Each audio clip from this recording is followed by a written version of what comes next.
Classic Mode uses your phone's camera feed and lays a transparent picture that you want to draw over that camera feed. If you look at your phone's screen, you'll be able to see the picture that you want to draw and the place where you want to draw it at the same time. This lets you easily trace an image onto any surface. To get started with Classic Mode, you need to suspend your phone above your drawing surface. You can use something like a tall glass, a spray can, or better yet, one of our Vinci Eye phone stands. Links to these stands can be found in the app. If you're using a glass or a can, it's recommended to add a loop of painter's tape to the top and the bottom of the glass, so the phone stays in place when you touch it. If you're a lefty or a righty, it doesn't matter. You can position the phone any way that is easiest for you to draw. Now it's time to position your image on the paper. Press the Move button, and with one finger you can move the image around. Using 2 fingers, you can enlarge, shrink, and even rotate the image relative to your paper. When you are done positioning your image, make sure to unpress the Move button. This locks your image in place so you can zoom in to draw fine details, or zoom out to see your drawing as a whole. To adjust the transparency or opacity of the image, press the Opacity button. This brings up the opacity slider. You can move the slider to make the image more or less transparent. You can also switch the opacity on and off using the opacity toggle. Now let's check out some need-to-know features located in the Tools menu. If the camera seems blurry while you're drawing, go to Tools, then Camera, and then you'll be able to adjust the focus manually using the focus slider. To apply image filters, press Tools, then slide the menu all the way over to Filters, then press Filters. From here, you can do things like change your image to grayscale, add posterization, or blur. Next to filters is the breakdown tool. This lets you break down your image into layers or steps by color value. For experienced artists, it'll help you analyze the no-tan or structure and composition of your artwork. For beginners, it turns any image into a draw-by-numbers project. One of the most powerful tools in the app is the strobe feature. This tool slowly flashes the overlay image on and off. This allows you to easily compare color values of your reference image to your drawing. The last absolutely need-to-know feature is the record button. From there, you can record time-lapse videos of your drawings, just like these. Make sure if you post your time-lapse on social media to tag us for a repost. We're at Vinci Eye on all the social networks. If you need help with anything, press the question mark in the top right corner of the screen. From there, you can watch instructional videos, check out FAQs, or email us. We usually respond extremely fast to questions and feedback. And that wraps it up for our Classic Mode Quick Setup tutorial. For more in-depth videos, be sure to check out the instructional videos section of the app, or browse and subscribe to our YouTube channel, where we have tips and tricks, live streams, and guest artists teaching drawing and painting techniques using Vinci Eye.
To get started with AR mode, you will need to create an anchor.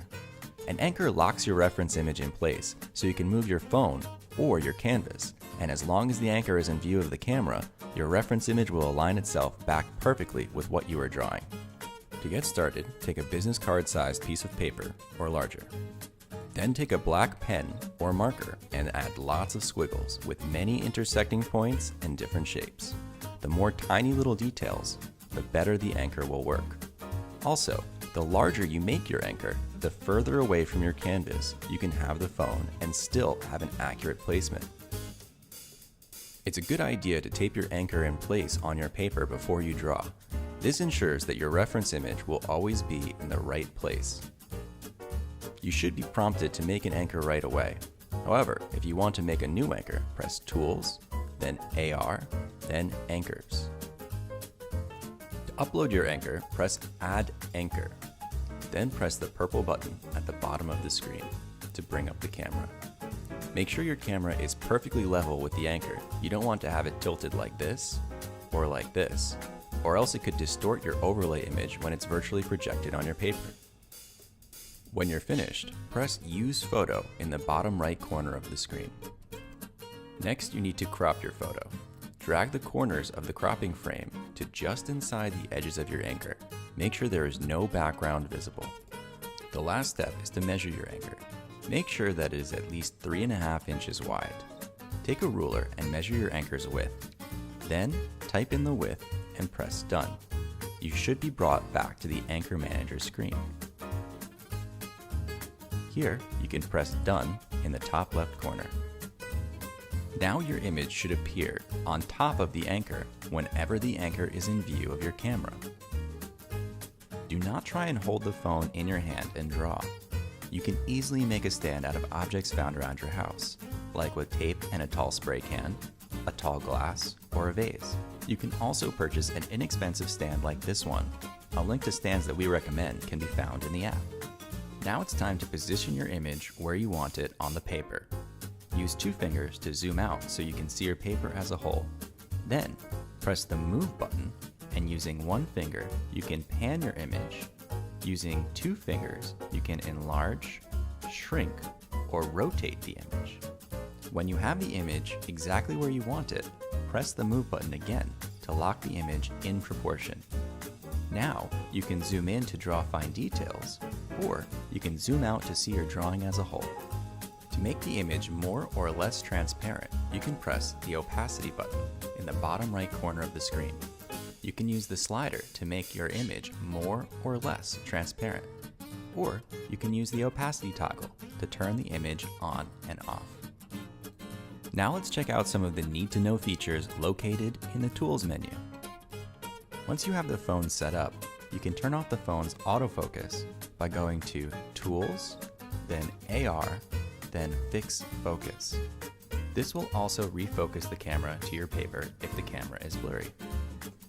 To apply image filters, press Tools, then slide the menu all the way over to Filters, then press Filters. From here, you can do things like change your image to grayscale, add posterization, or add blur. Next to Filters is the Breakdown tool. This lets you break down your image into layers or steps by color value. For experienced artists, it's a great way to help you analyze the notan or structure and composition of your artwork. For beginners, it turns any image into a draw by numbers tutorial. One of the most powerful tools in the app is the strobe feature. This tool slowly flashes the overlay image on and off. This makes it easier to see where you've drawn already and where you still need to draw, as well as helping you see what areas need to be lighter or darker. The last absolutely need-to-know feature is the Record button. From here, you can record time-lapse movies of your drawings without the overlay, just like this one. Make sure that if you post your time-lapse videos on social media to tag us for a repost. We're at Vinci Eye on all the social networks. We love to see what people are creating with the app. If you need help with anything, press the question mark button in the top right corner of the screen. From there, you can watch instructional videos on how to use the app, check out our FAQs page, or email us. We usually respond extremely fast and love to hear from artists and aspiring artists using the app. That wraps it up for the quick setup AR mode tutorial. For more in-depth videos, be sure to check out the instructional videos section of the app, or browse and subscribe to our YouTube channel, where we have tips and tricks, live streams, and guest artists teaching drawing and painting tutorials using the app.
Always with the sound. I always forget to put the sound back on.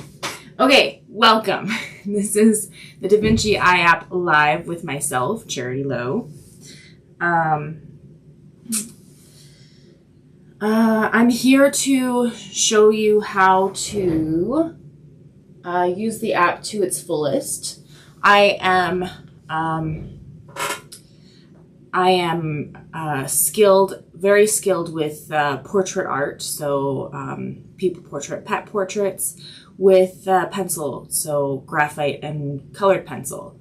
But because of my job here, I get to do a bunch of other different things, like wood burning, fabric painting, quilling, cookie decorating. I've done a little bit of everything. So you can go ahead and request me to do something of any other medium, also different subjects, whatever you want. I'm here for you. I'm here to help you out, get you started with your creative art, creative journey. Now, if you want to draw along with me with this particular reference that I'm going to be using, you can find it in the Facebook group, Da Vinci Eye Apps group, and it will be posted in the features there, or you can find it in my personal Facebook page, Charity Lowsart, or if you have the iOS version, you can find it in my profile. When you search up profile, just type in Charity Lowsart, and then it should be in my inspirations. You do have to scroll down a little bit for that because I also make free stencils for people to use. I am willing to do requests for for references. So if you want me to draw you or your family or your pet, just email me the image and I will get to yours in order in which I receive. And I will also give you, which I will send it to you for free, just letting you know. What else? I recommend joining the Facebook group because I do yearly competitions and challenges that have free giveaways, a draw for people who complete the challenges. We've done cash prizes. I'm not sure if we'll continue doing that, but it is an option. I don't think there's anything else to say right now, but let's get started.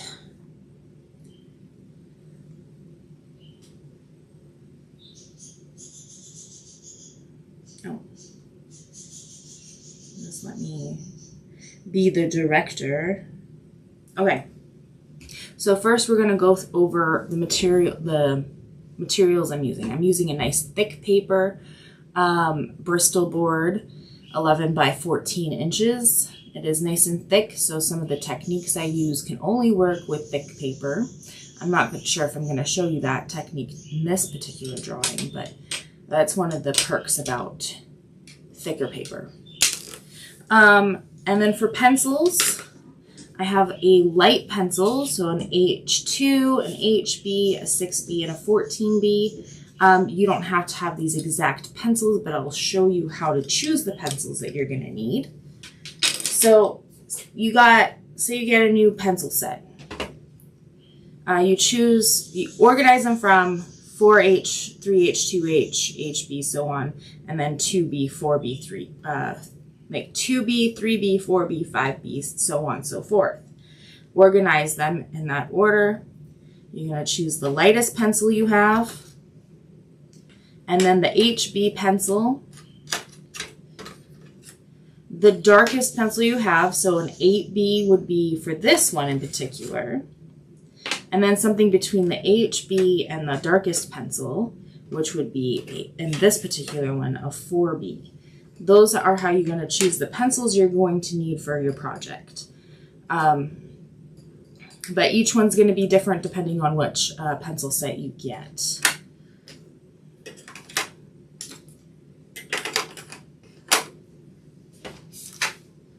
And then hey, can you see, hi, can you see my chat? Yes, I can see your chat.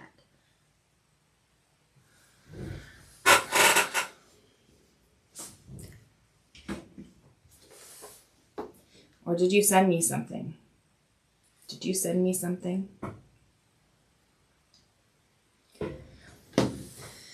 Anyways, that's how you choose your pencils. I recommend getting pencils that sell single stock after you've gotten your first art set, so that you don't have a bunch of pencils that you're not going to use.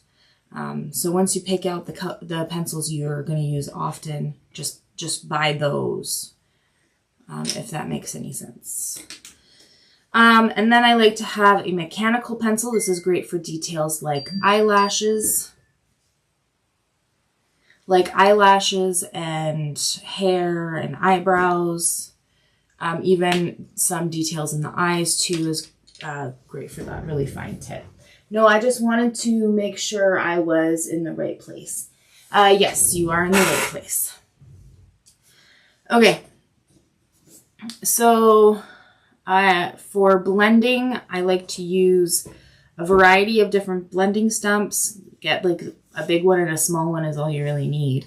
And then also tissue paper or toilet paper for blending big areas like the cheeks, the skin. For erasers, we have an electrical eraser. This picks up a lot of graphite very quickly, and you can get nice sharp lines with that. A mechanical eraser, I find tip one. This is great for little details, getting some highlights in hair or some details in the eyes. And then a knead eraser. It has a soft edge, so it's good for putting highlight in the skin, like the cheekbone, the bridge of the nose. That's what this is really good for. Other tools that you may find useful are a empty pen. So just really, like, after you take out this the ink, make sure you scribble on a piece of paper until it's gone completely. But what this is used for is to preserve highlights, especially catch lights in the eye. They're good for preserving whiskers on animals. So you just indent the paper, and that's why you want some thick paper. Also, a gel pen is really good to get really, really bright highlights. And then the sanding block, there's a couple uses that I use it for. Cleaning off the blending stumps and also making graphite powder, which is good for like backgrounds and stuff. If you want something very soft and subtle, that's great for backgrounds. And I think that's it. You want to get a nice pencil sharpener, something that sharpens the pencil fairly long instead of short, because you have a little bit more control when they're a little longer. You can do shading in large areas or details with a very fine tip.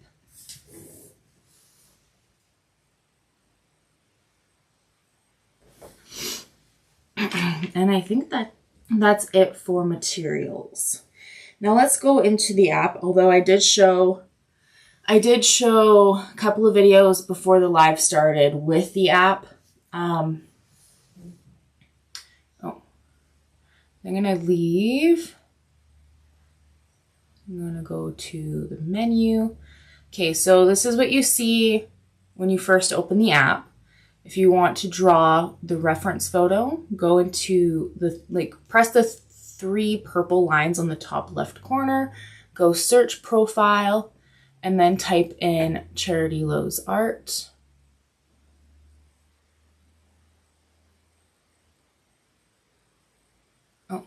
charitylowsart, and then you go into inspirations, and then you're going to have to scroll for a little bit until you see the reference photo that we're working on. So there it is. You click on that, then you click on the little picture icon, and then you press draw this, and then you're all set to go. If you haven't watched the previous videos, I recommend going back. They're in a playlist, Drawing Live with Charity Low, so you can go back, watch that, and catch up. And then come watch this and my following lives later. So I'm going to go straight back to the main menu. This is a continuation from some other days. So you go into projects, little bookmark, and you should see all the projects you have going or have had going. And then you just click on it, and then it just automatically realigns perfectly. You don't have to fiddle around with it to get it realigned or anything like that, which is really awesome. There's no other tracer that does that.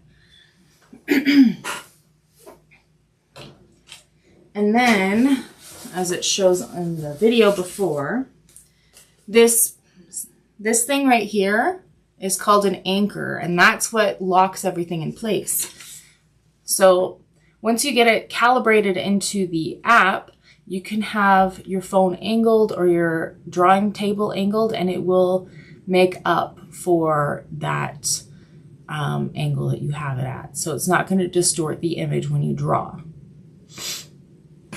So if having your table up feels more comfortable for you, it's perfectly fine to change it and also have your phone tilted too, so it's easier to see. I personally like to stream my screen that's on my phone onto my TV, so that's why I'm looking up when I'm drawing. I can go into detail about how to set that up for you if you want. I am more than happy to do one-on-one video calls to get you set up with that. You can find me in the Facebook group or on my personal Facebook page to ask me to do that for you. No charge, just I'm here to help you. It's my job, so no charge. So now we can get going on drawing.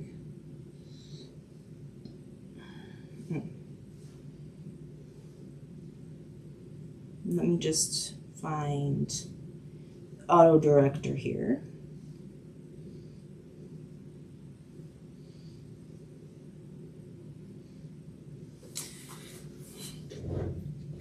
So it looks like we were working on, we were working on the mother's neck still, because there's still quite a bit of darkness that we need to add. So I'm going to zoom in. Go into tools, strobe, turn strobe on, go to opacity, increase it to the fullest, and that way you can see the differences between the reference photo and your drawing. So you can change it. You can change it to match as best as possible. I'm actually going to turn off the strobe for a split second because I've noticed something that I don't want to be, I want to get pretty accurate. So I'm taking the mechanical pencil and just tracing just underneath the chin where the darkness starts. That's what I'm working on. This way I don't put too much dark, or I don't draw past this line and make a mess of the little girl's chin.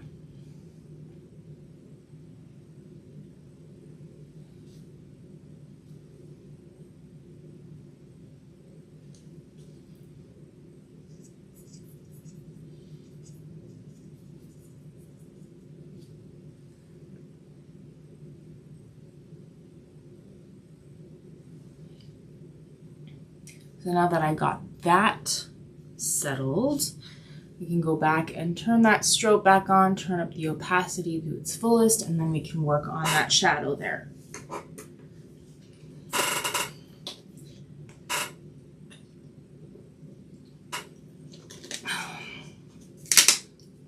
I'm actually going to start off with the darkest pencil I have. Mine is a 14B, but the most common one that you might be using is the 8B. I'm doing circular motions right in that darkest area of the neck. I'm putting about medium pressure, I would say, on the paper. I don't want to gouge the paper. I just want to really put down that darkness.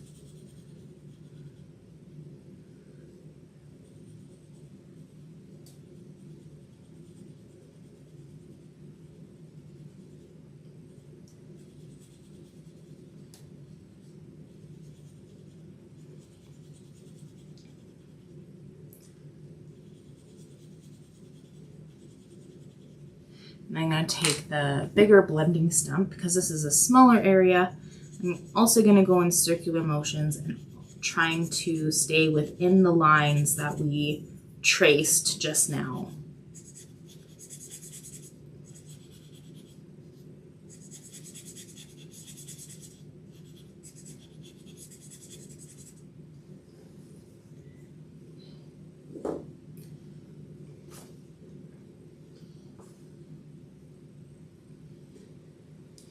We're going to go in with the second softest pencil. And now we're going to work on the second darkest section of the neck here.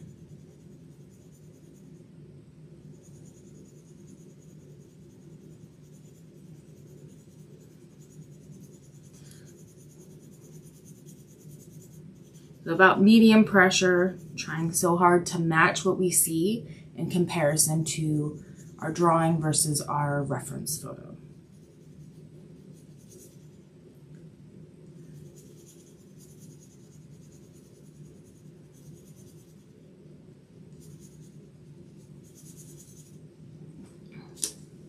This time I'm going to take the tissue paper, wrap it around my finger, and kind of push it towards the center.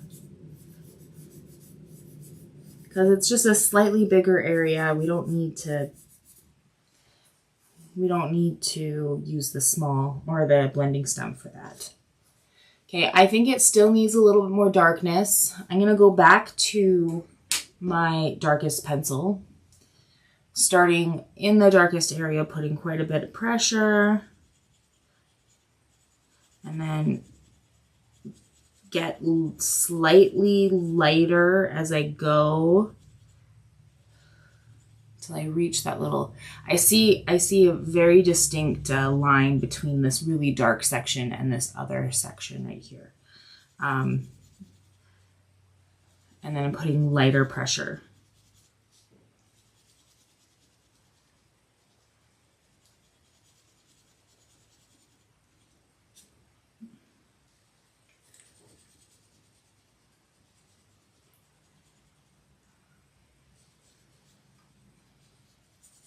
Hey Raven, I want to ask you if you'd be interested in me going live for an extra half hour.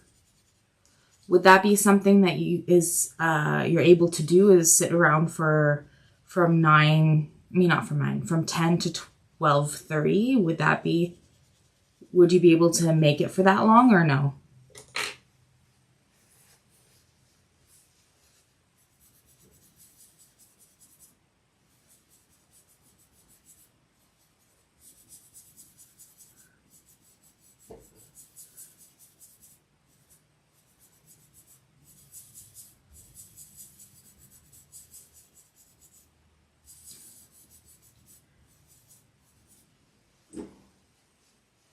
Okay, so I'm going to go back to the second darkest pencil.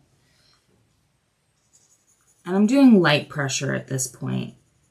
There's like a V-shaped shadow between the two dark shadows on our neck.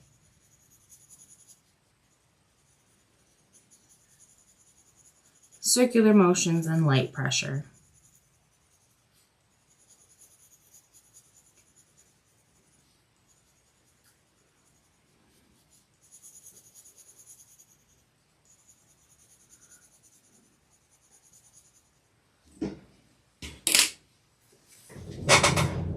Yes and yes. My time is 12 to 2. So it'd be 12 to 2:30 for you then, eh?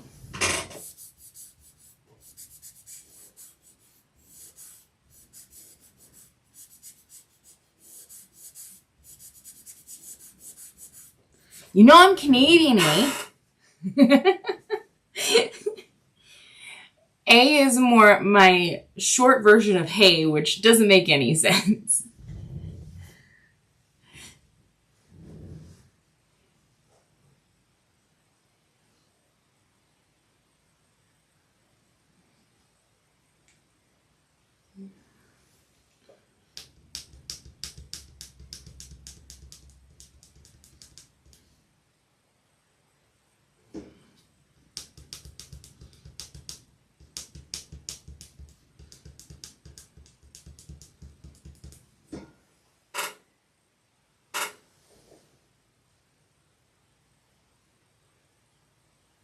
For a while.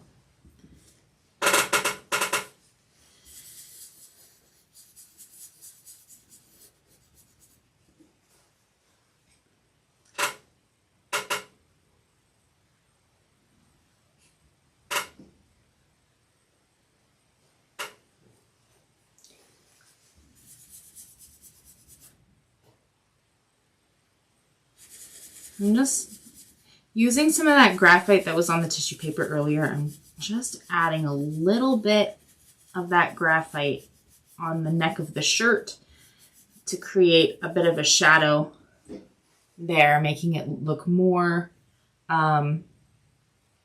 dimensional instead of just like a flat shape.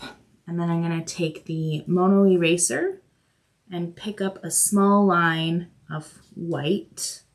Just pick up some of the graphite to make a small white line around the top.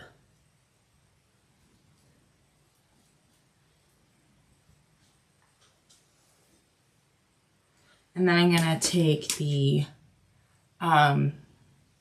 hardest pencil I have and just add a little line right here. Oh boy.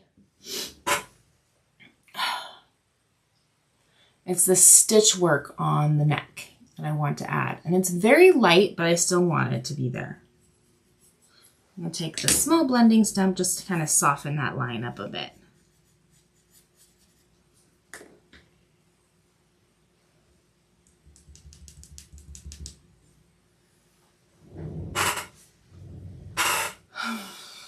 I think we are ready to move on. I think we got most of it. I'm going to just look at this, study this reference photo I printed just a little longer before I move on, just to be sure. From what I see, it looks like the neck still needs to be quite a bit darker. So I'm going to take the medium pencil.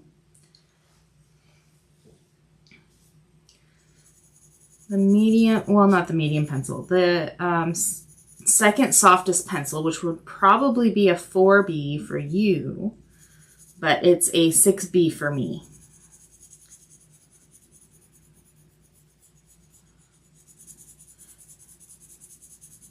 I'm just adding a whole new layer on top of it. Still trying to keep those differences between the shades, but just adding a little bit more graphite to all of it because it's not quite dark enough.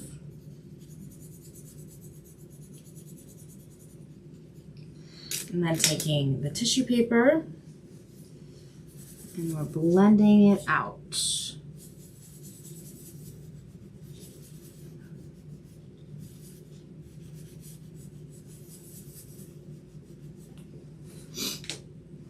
That's much better. But now I need to bring back some of those minor highlights. I'm gonna shape the knead eraser to kind of be the same shape as those highlights that I see. So I'm gonna dab and pick up, dab and pick up.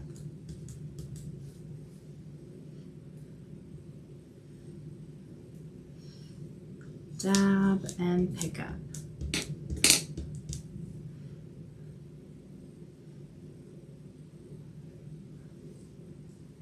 Dab and pick up. We're not rubbing the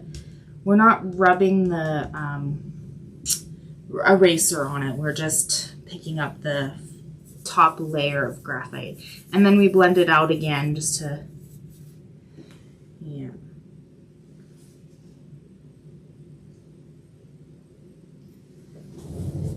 What kind of printer do you use? Do you spend a lot of money on ink?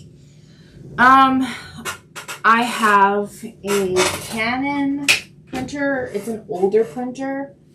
Ink is expensive, but I don't use it very often.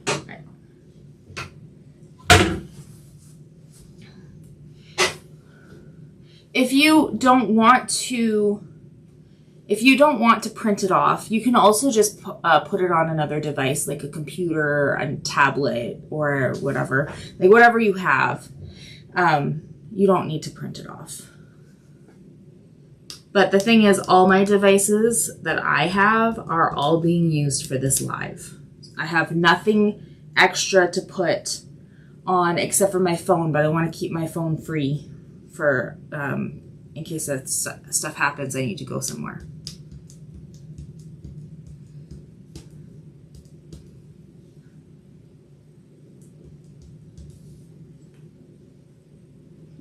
Okay, I'm going to lighten up just a little bit in between those highlights so it doesn't look so bubbly, if that makes any sense. So just dabbing the knead eraser and picking up just the first few layers and then blend again. Soften it up. I think, well, maybe just a little bit more shadow underneath the chin to define the chin from the neck. There's just a little bit.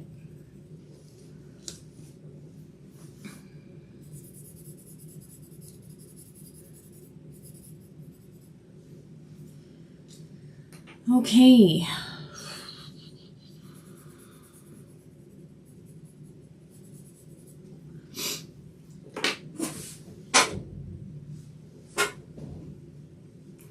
Let's move on. I think I might do the freckles now on the mother. So we don't want to put too much, but I'm going to take the softest pencil I have using a spare piece of paper. Actually, I don't think I want to use that paper. Use a spare piece of paper.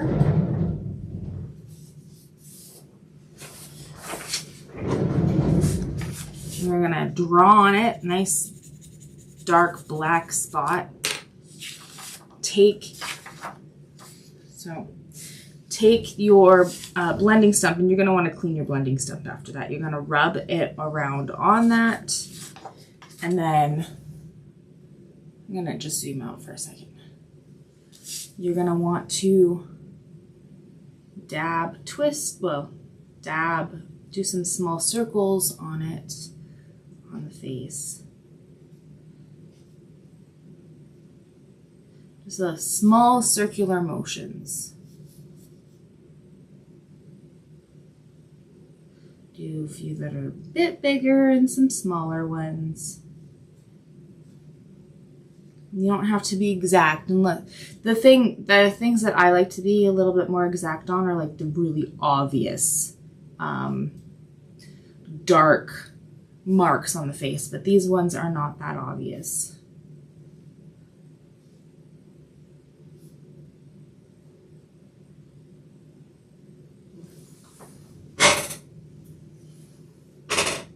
And there's a few on the nose too.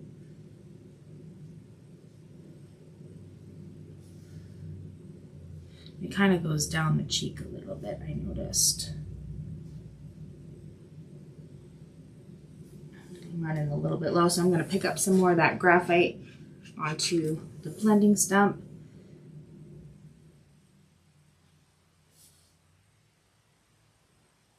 You can have some that are really close together, some that are a bit further apart, different sizes, some really small ones, and some very short ones, like small one. Well, blah, blah, blah, blah. Sorry, I have to reset my tongue. That's why I make funny noises every so often, is to reset my tongue.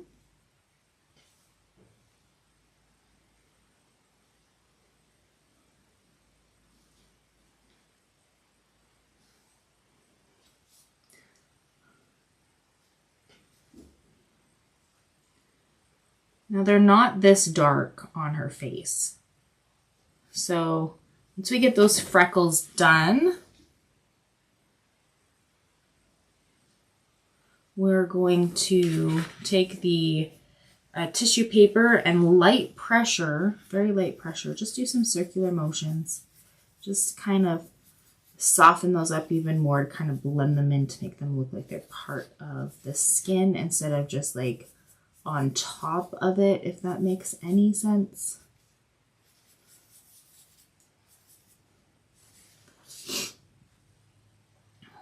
And all I see is it's just around the nose and the eyes and a few on the cheek.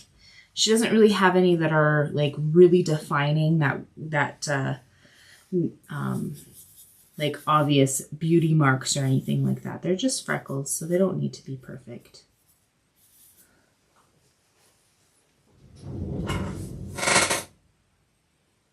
I wonder how you did. I wonder how you did freckles. So did I answer your question? Or do you want me to go over it again?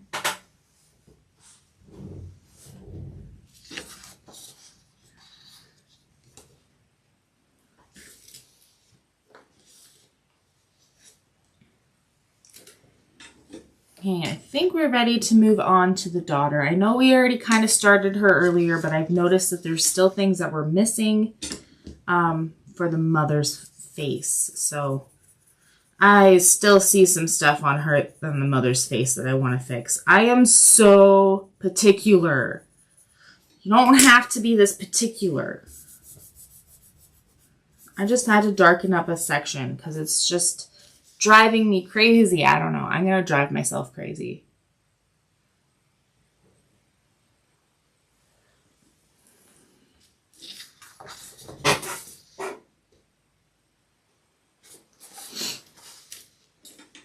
Okay, so you said yes. I'm assuming it's good. We're good. Okay. I'm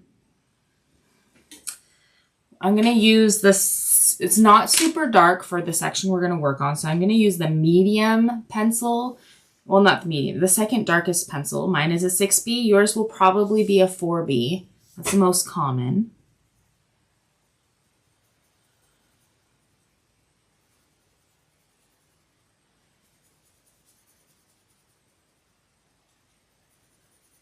So put a little bit more pressure in the areas that are darker.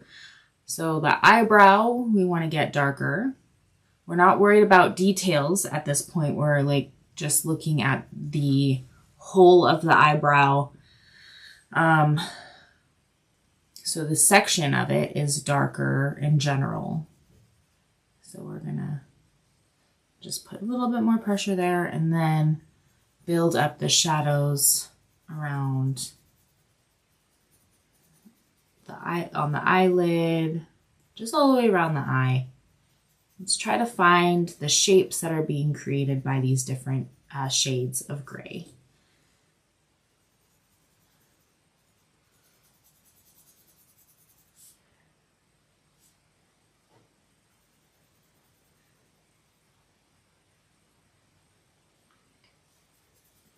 So I like to really focus more on the shapes of the shadows more than like the structure of the object. Because if you're looking at the shapes of the shadows, it will just kind of happen on its own, if that makes any sense.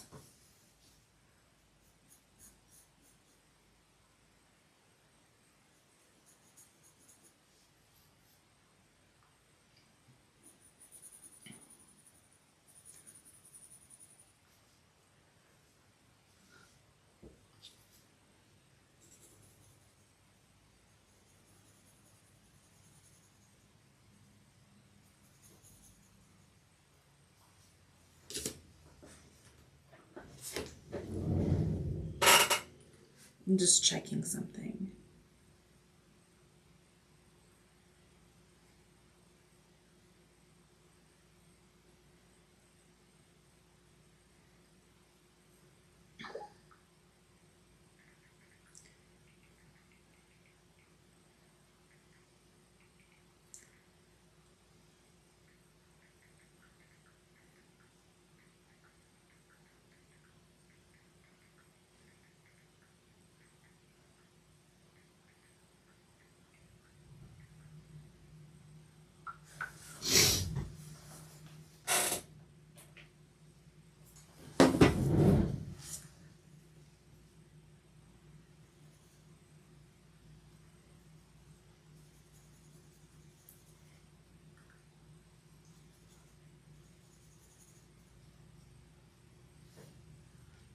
So now we're going to blend that area using a tissue paper wrapped around your finger.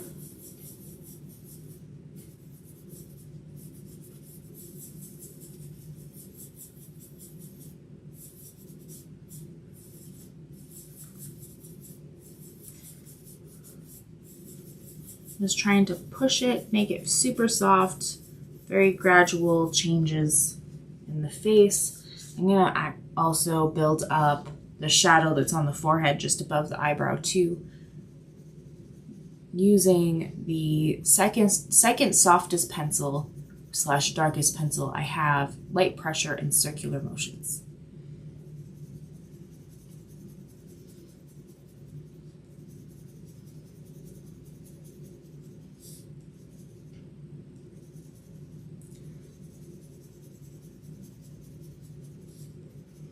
We can kind of go over what was already done. I'm trying to prevent any lines of separation between sections.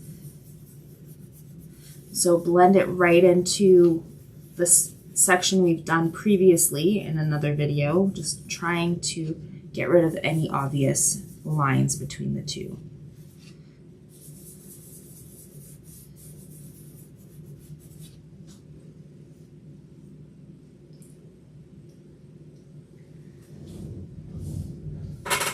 Okay, so it sounds like I should be fine to stay on until 12:30 now.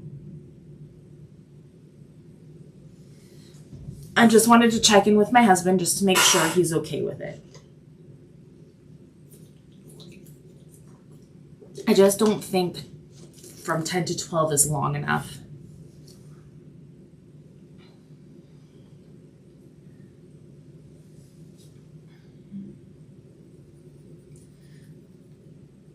Now I'm going in with the softest pencil I have, which is also the darkest pencil I have, and working on some of the darker shadows to overlap what I've already put down. And the crease in the eye, I just think of it as a shadow as well. It's just a very thin shadow.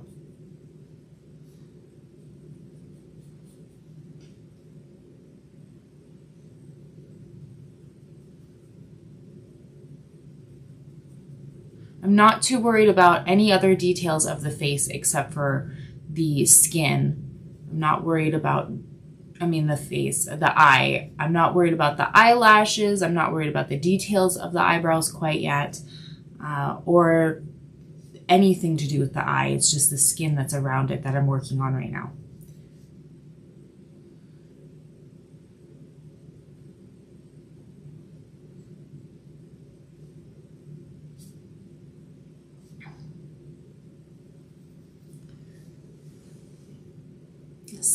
second softest pencil.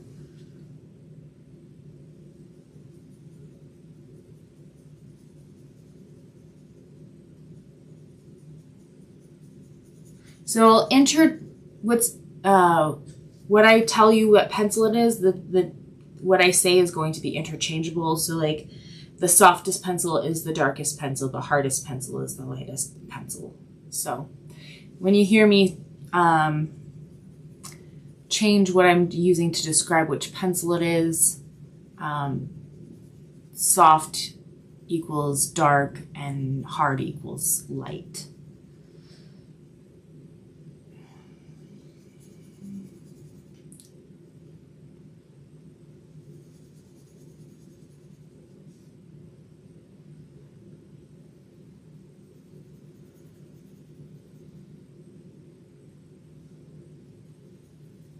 I'm really trying to match the shades as best as I possibly can when looking at the image change from the reference to my drawing. So like it's still quite a bit darker than what I have on right now, but we're gonna build it up. We will. It's just gonna take some process. It's gonna take some time.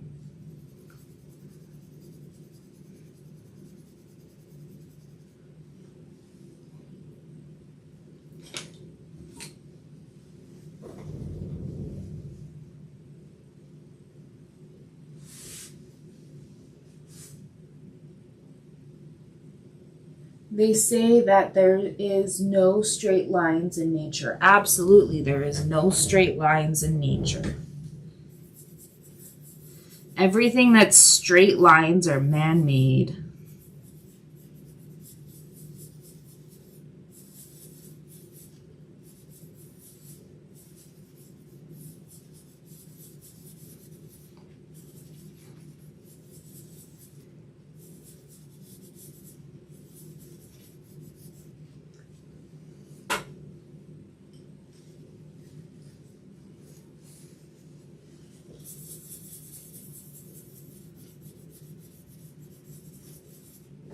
I don't like it when it shows my face on the big screen. I have a smaller screen that has my face on it.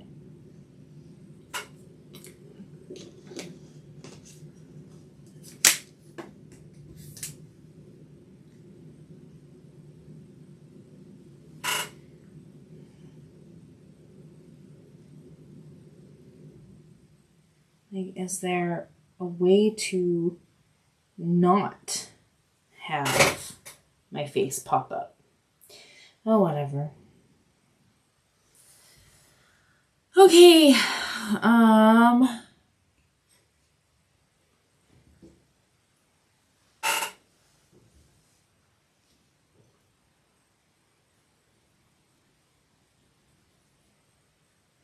You know what? Lines technically don't occur in reality either, unless if they're drawn on paper.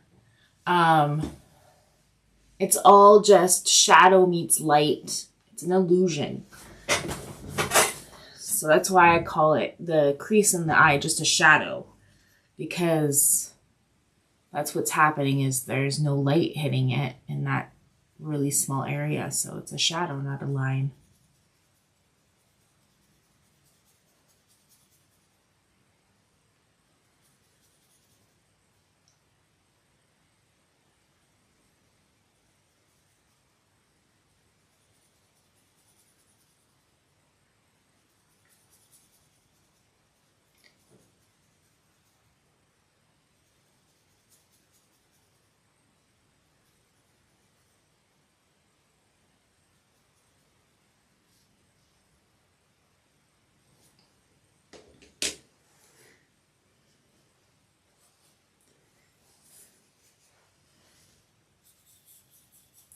The circular motions for blending, trying to use the motion of the blending to kind of sculpt out the shapes a bit.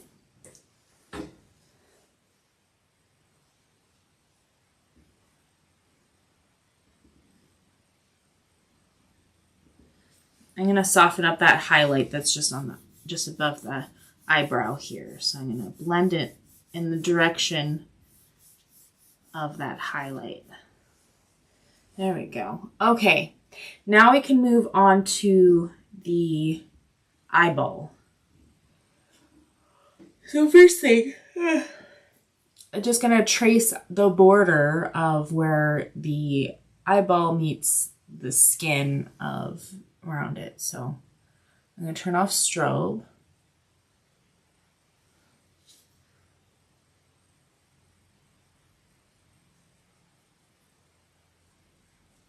So right there, you don't see anything. No, you don't see any more part of the eyeball on the left side. So that's one section. I'm going to trace the other side of the iris here. And I'm tracing just ever so slightly on the inside where the darkness is. So that way it blends in. We don't have the direct lines. And then I'm going to do a very light line where the bottom lip of the eye touches the white of the eye. You can do a little bit of a darker line, the one that's kind of obvious, the darkest areas of the eyelashes. And we'll start with that for now.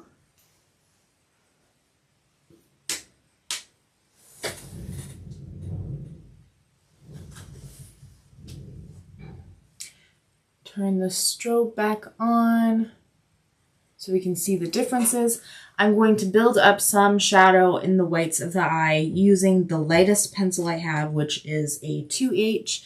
You probably have a 4H because that's the most common pencil in pencil sets that you get.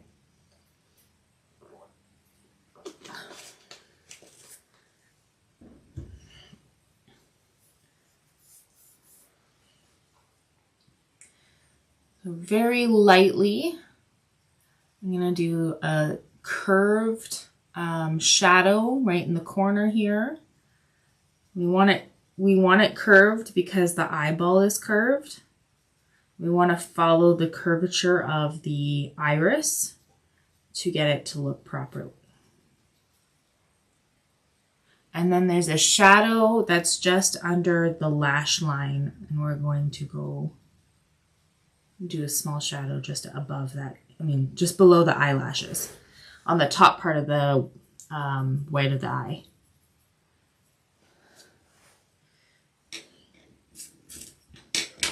Where is my bigger blending stump? Okay, I do have a clean side, so I'm going to use the clean side. If it's not clean, rotate it and rub it on the sanding block. I'd like to do it underneath the table. So just rub it on the sanding block while you're rotating it. I like to do it on the table because then it doesn't get everywhere. But I don't need to do it. I got a clean side. Or you can rub it on a tissue paper, paper towel, or a spare piece of paper, whatever you have. It works. So I'm going to do circular motions, not really going over the really bright areas of the white of the eye. Just slightly over those, just slightly going into it, but just not all over it, if that makes any sense. And then we're going to do another little shadow, very minor shadow on the bottom where the white of the eye meets the bottom lip of the eyelid.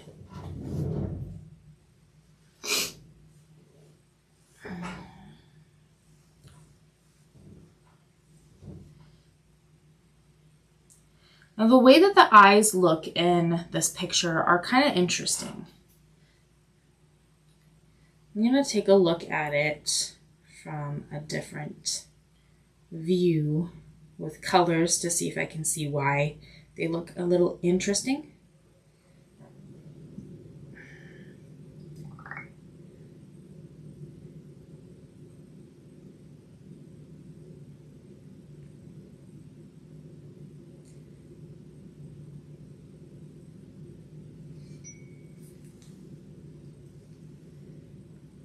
So just studying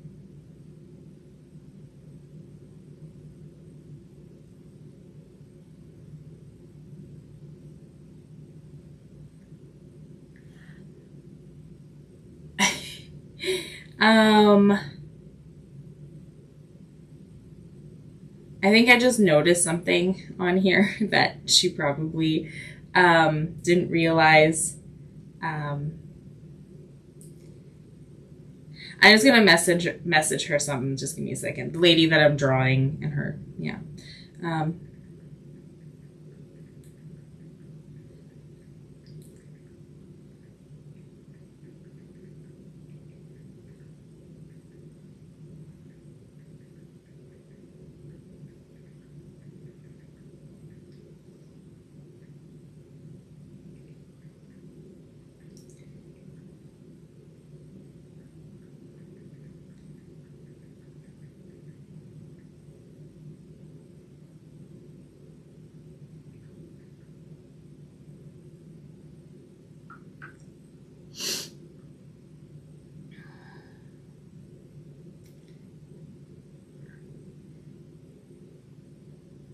I think that's a little funny.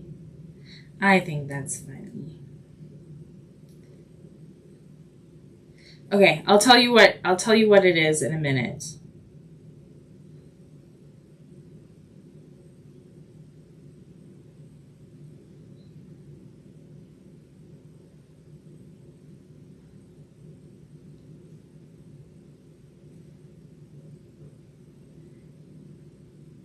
Oh, come on. Why isn't it popping up? Okay. Is she watching this? No. Is the 5H lighter than a 2H? Absolutely, yes.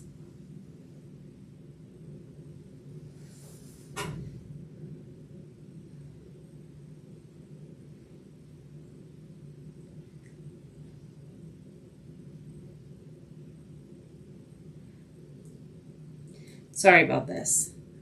Download the image. I might have to dig for it. There it is. Edit. Crop.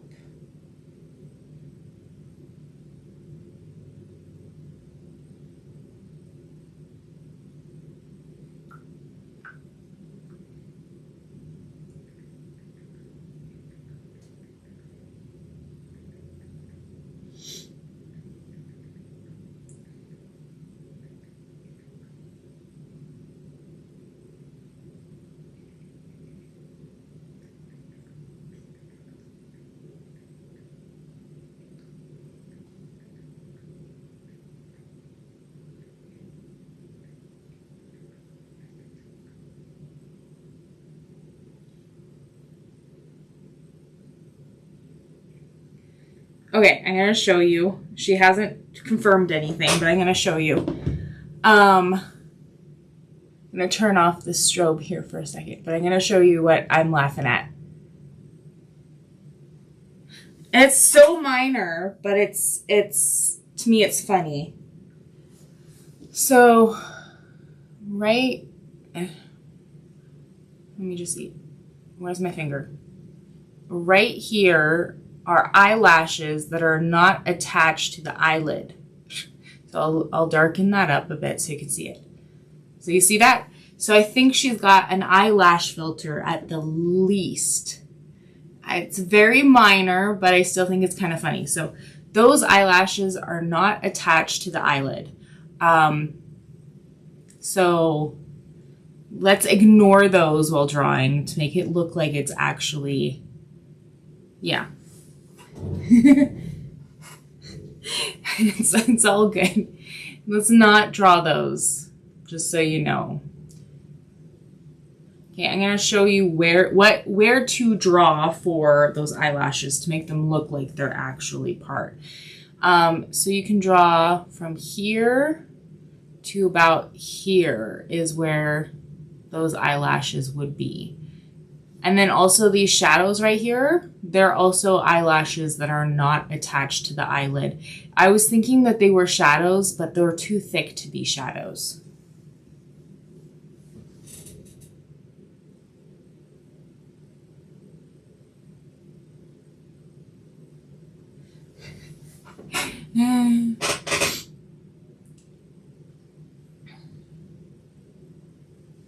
Because like sometimes there's like a reflection / shadow from the eyelashes, but that's not what it is.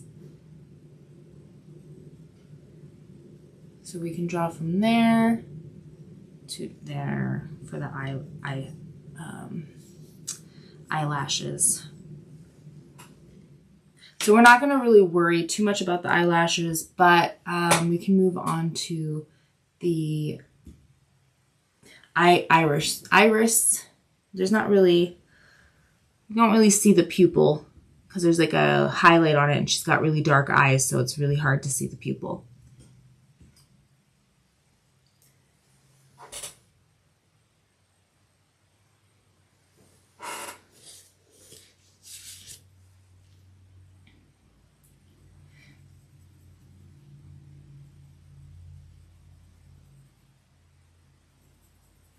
And we're going to slowly build up the shadows. I'm actually starting, for some reason I decided to start with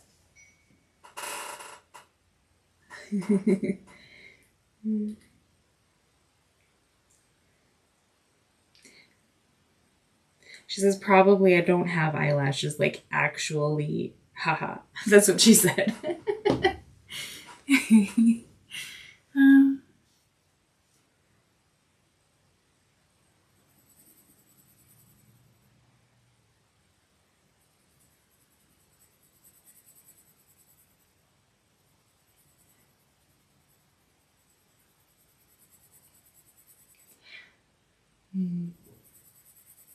You know, I think I'm going to just fill it all in with the HB pencil, doing circular motions.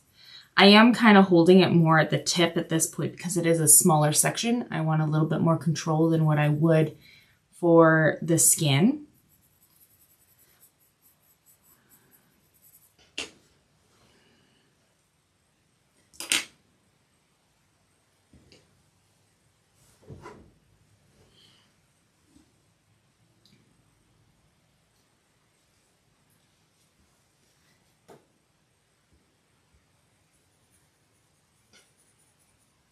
Just slowly build it up. Get darker in the areas that need to be darker.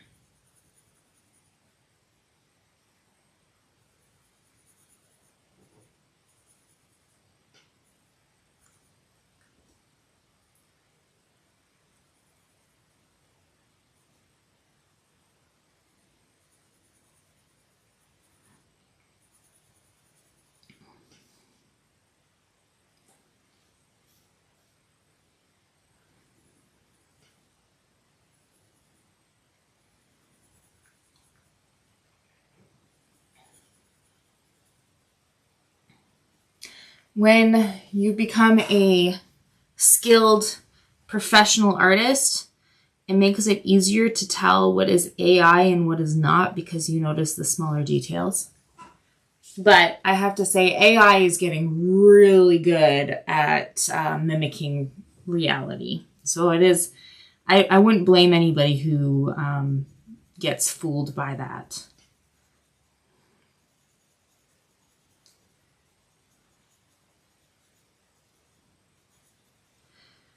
But this isn't AI. The eyelashes aren't AI. They are just a filter. It's an overlay image of what somebody has drawn or made.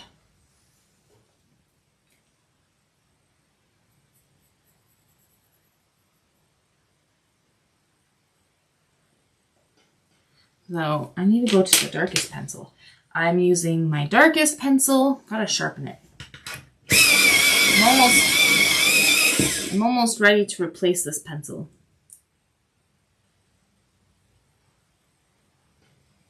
And these shadows are getting smaller and smaller. The shades that are getting darker, there's not as much of the dark areas. So yeah, you can go ahead, use the tip of the pencil and do circular motions, very small, tight circular motions for this.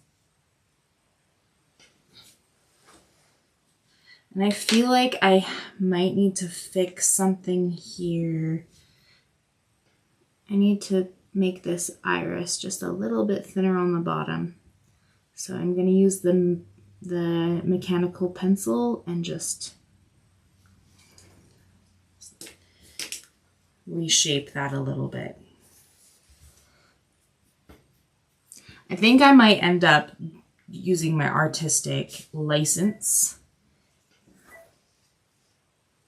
to add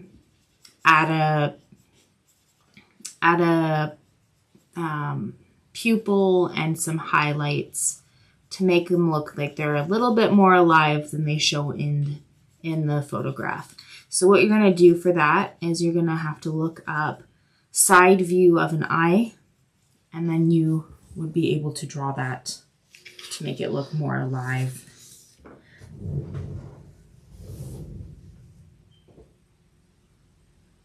My new pencils have a 5H and a 14B. Yes, mine doesn't have a 4H, but mine goes up to, what is it? The pencil set that you bought, mine goes to a 14B. But this is a different pencil set than I'm using. I'm using Faber-Castell for this. But I have been playing around with Art Enza as well. And when I'm describing how to pick out pencils from Art Enza, there we go.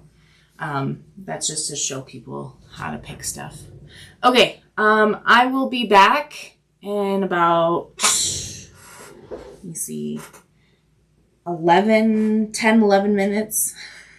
So you can watch a couple of videos while I'm away to take a break, and then there's a slideshow of some artwork, including yours, Raven. But yeah, here we go. I'll turn off. I'm trying to be the director at the same time, so it's just bear with me.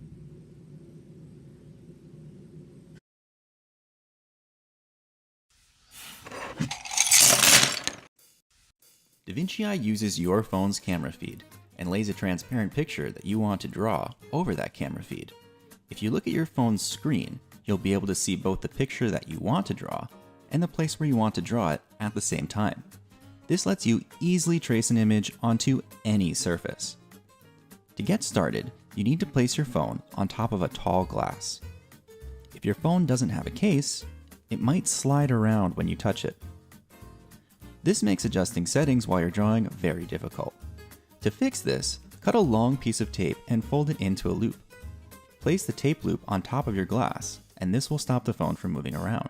You can also place a tape loop on the bottom of your glass to stop the glass from moving around. If you're a lefty or a righty, it doesn't matter. You can position the phone any way that is easiest for you to draw. The higher that your phone is positioned, the more of the canvas you'll be able to see, and the larger the picture you will be able to draw. Tall aerosol spray cans work great, or you can use one of our Vinci Eye phone stands, which lets you easily adjust the height and position of your phone. Links to these stands can be found in the app. Now it's time to position the image on your paper. Press the move button, and using one finger you can pan the image. Using 2 fingers, you can zoom, shrink, and rotate the image. When the move button is unpressed, the camera will be locked together with the reference image. This lets you zoom out to see your drawing as a whole, or zoom in so you can draw fine details. To make your image more or less transparent, you can use the opacity slider. Move the slider to the left to make your picture more transparent, and to the right to make it less transparent. If you find that your pencil or paper is blurry as you're drawing, you can adjust the focus of your camera by pressing Tools, then Camera, and then Fix Focus.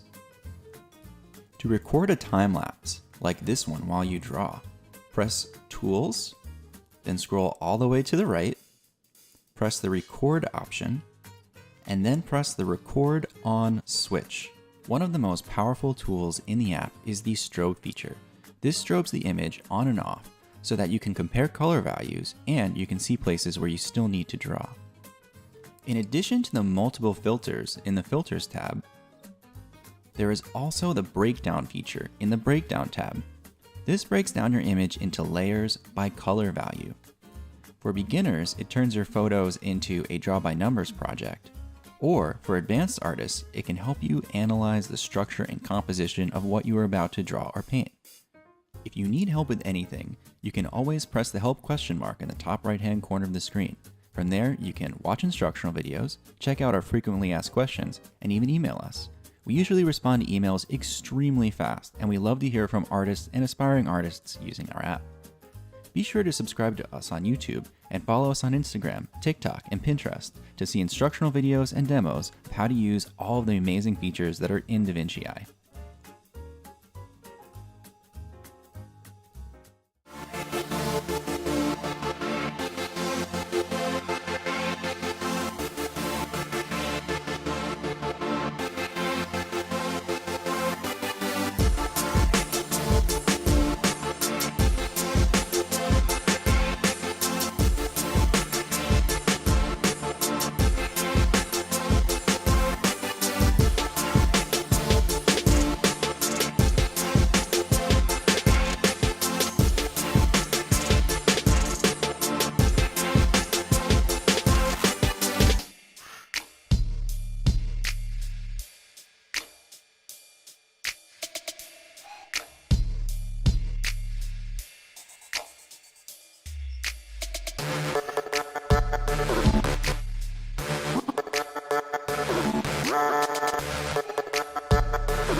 Get started with AR mode, you will need to create an anchor.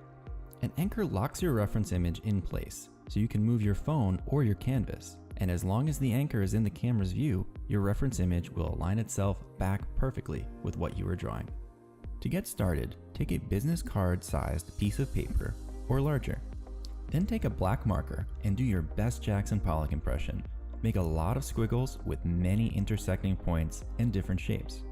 The more tiny little details, the better. The larger you make your anchor, the further away from your canvas you can have the phone and still have accurate placement. It's a good idea to tape your anchor in place on your paper before you draw. This ensures that your reference image will always be in the right place. You should be prompted to make an anchor right away. However, if you want to make a new anchor, press Tools, then AR, then Anchors. To upload your anchor, press Add Anchor in the top right corner of the screen. Press the purple button at the bottom of the screen to bring up the camera. Make sure your camera is perfectly level with the anchor. You don't want to have it tilted like this or like this, or else it could distort your overlay image when it is projected onto your paper. When you're finished taking a picture, press the OK button at the bottom right corner of the screen. Next, you need to crop your anchor. Drag the corners of the cropping frame to the edges of your anchor. Make sure there is no background visible. Then, press Crop at the top right corner of the screen. The last step is to measure your anchor. Make sure that it is at least 3.5 inches or 8 centimeters wide. Now press Done. Now press Use Anchor. Your image should now appear on top of the anchor whenever the anchor is in view. Do not hold the phone in your hand and try to draw. You can easily make a stand out of objects found around your house, like with tape and a tall glass, tape and a tall spray can. You can also purchase an inexpensive stand like this one. A link to stands that we recommend can be found in the app. If your camera is not in focus, press Tools, then Camera, and then Fix Focus. This will refocus the camera to your paper. Your image will appear in the center of your anchor. To position your image on your paper, use 2 fingers to zoom out so you can see your paper as a whole. Then press the Move button, and using 1 finger, you can pan your image. Using 2 fingers, you can enlarge, shrink, and rotate your image. When you're done, make sure to press the Move button again to lock the image in proportion so you can zoom in to draw fine details, or you can zoom out to see your drawing as a whole. Now you can adjust the opacity. Press the opacity button in the bottom right corner of the screen to make the image more or less transparent. To apply image filters, go to Tools, then Filters, and then press the Filters button. Filters can make your image easier to draw by helping you see different elements more clearly. You can also use the Breakdown tool by going to Tools, then Breakdown, and then Setup. This lets you break down your image into layers by color value. This is great for turning any image into a paint by numbers tutorial, or if you're an advanced artist, it can help you analyze the no-tan or structure and composition of your artwork. To use the strobe feature, go to Tools, then Strobe. This tool slowly flashes the overlay image on and off, allowing you to easily compare color values of your reference image to your drawing. This is one of the most powerful tools in the entire app. To get to the last absolutely need to know feature, press Tools, then slide all the way to the right and press Record. Then turn the record switch on. This lets you record awesome time lapses of your artwork without the overlay, just like this one. Make sure if you post your time-lapse videos on social media to tag us at Vinci Eye for a repost. If you need help with anything, you can always press the help question mark in the top right corner of the screen. From there, you can check out our frequently asked questions, watch instructional videos, and even email us. We usually respond extremely fast emails and love to hear from artists and aspiring artists using the app. Be sure to subscribe to us on YouTube and follow us on Instagram, TikTok, and Pinterest to see instructional videos and demos how to use all the awesome features Vinci Eye has built in.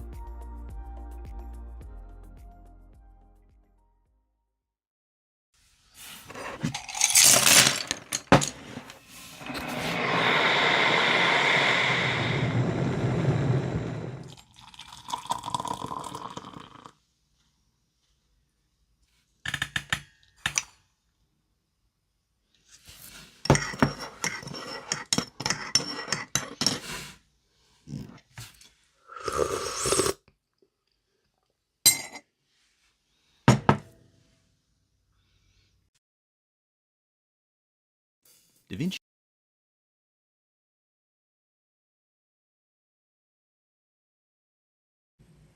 I accidentally pressed the video twice.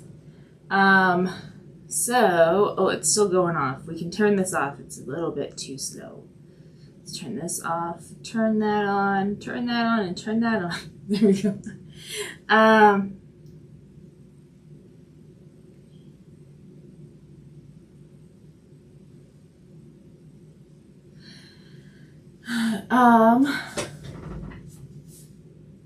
That was fun. So you enjoyed that a little bit? You enjoyed the little break? The beginning of the video, which is a little bit before the actual live at 10 o'clock, there's like about a 13-minute little thing going on. So, let me see. Try to think. I am not the developer of the app. I am a big fan. I asked them for a job and I got a job, and I've been working with them for about 5 years now, and I really enjoy working. And it's just been like over a year now that I started doing lives. But I mostly do advertisements and tutorials and do stuff on the Facebook group. There are some other minor things that I do for the app as well, but just let you know, I am not the developer. That is Sam, the guy who was doing the little instructional video in the break there. So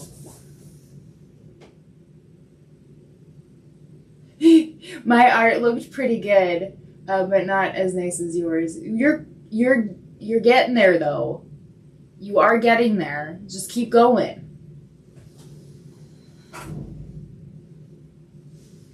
I should have done it. I should have had the mountainscape next to each other.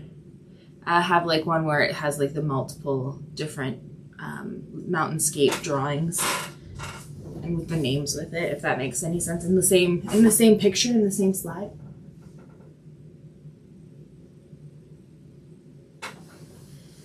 Okay, so let's get going. I have nothing to say. There's nothing fun going on right now. We just had a giveaway for Christmas. I really, really hope that your prize money gets to you. I am so sorry.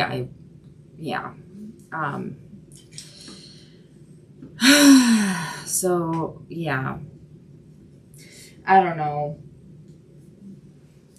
Having issues across the border. We might have to try to get you to use somebody else's PayPal and have them pay you, but that's only if I get the card back in the mail, and then we can try through PayPal to get you that money.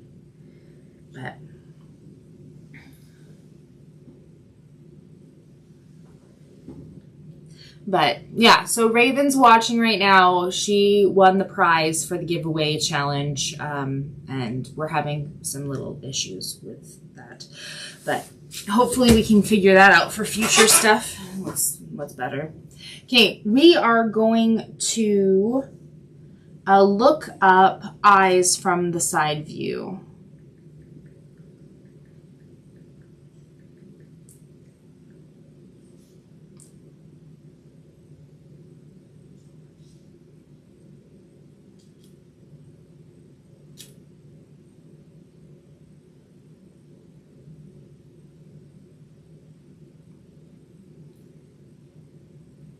There's a drawing here that somebody did.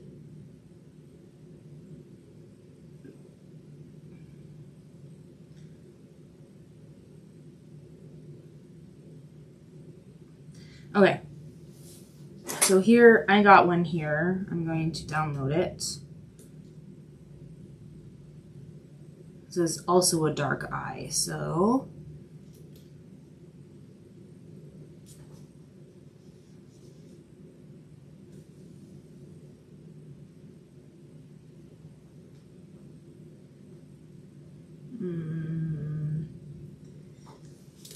Let's see if I can get that.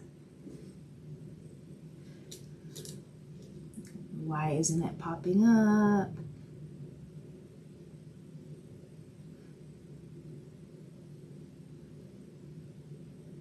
You know what? Okay.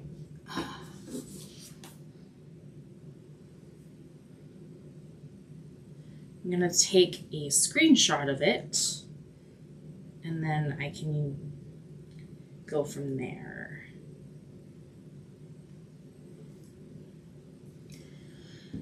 Just give me a minute while I figure this out.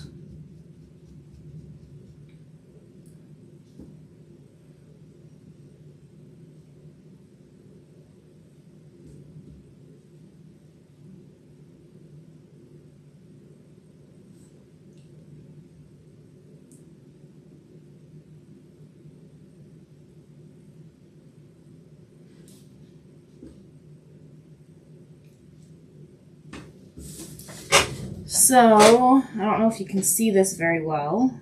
Let me see if I can show you.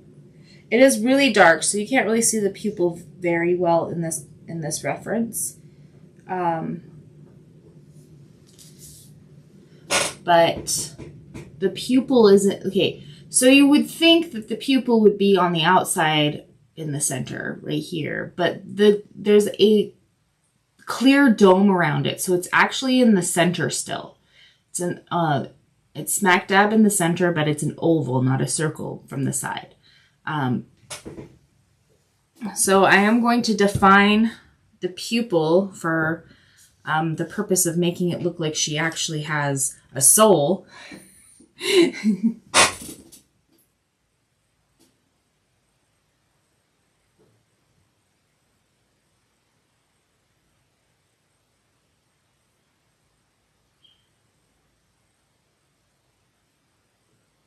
That was fun.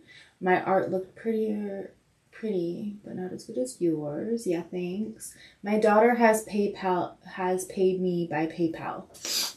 Yeah, so if I do get the card back for whatever reason, I will try through PayPal. I haven't ever gotten reimbursed for the wire transfer. I never got that money back. So I'm very frustrated myself. So I'm gonna look at this reference here that I pulled off the internet and create a pupil.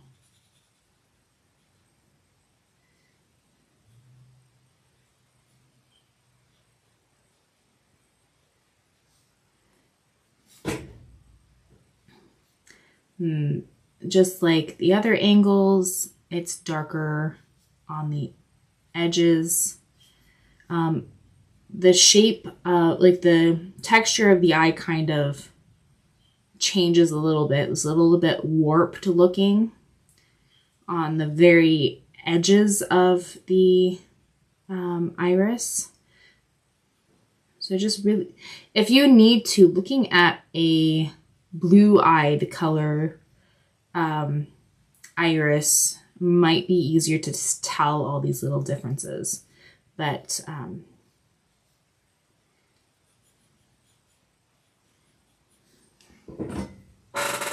she has a soul. It's there. Is there anything I can do to help with the thing? I don't know. I don't think there is anything you could do. I probably need to harass the bank.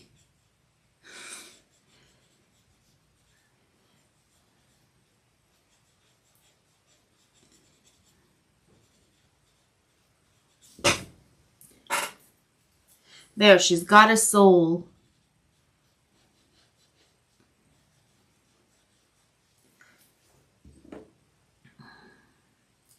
Let me just take a look at the reference. I think I probably made it ever so slightly too wide. So I'm going to take the mechanical pen eraser and just tidy that up a little bit.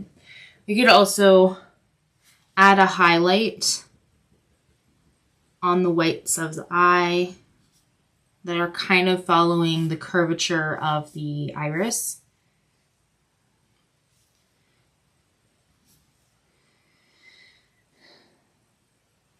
And then I'm going to do a very thin line, white line on the top. Well, just on the edge here. And then also going back over it and kind of making that a little bit thinner.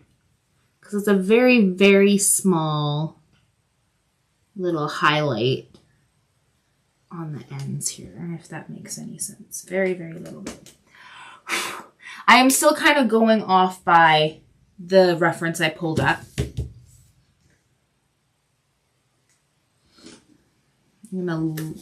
I'm just trying to make a very, very, very thin line that's brighter.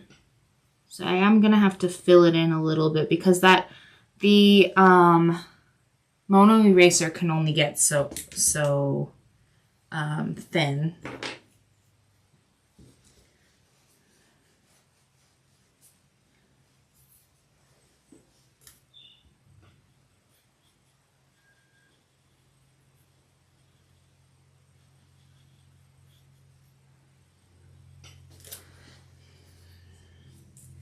Okay, now using the reference photo, the original reference photo, I'm going to start trying to make a few highlights. There's a highlight on the left, and there's a little highlight in the corner there.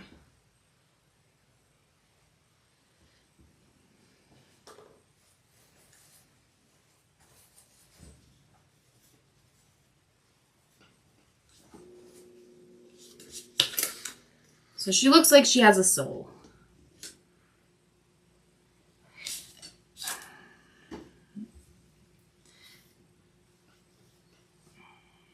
And I'm gonna kind of imagine. I wish I had some clear paper so I can kind of show you my thought process on this.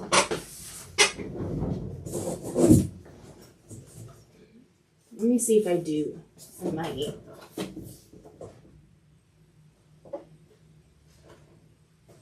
No, I don't. Ooh, I know what I can use. I know what I can use. It's a little different than what I thought I was going to do, but a little different than what I thought I was going to do.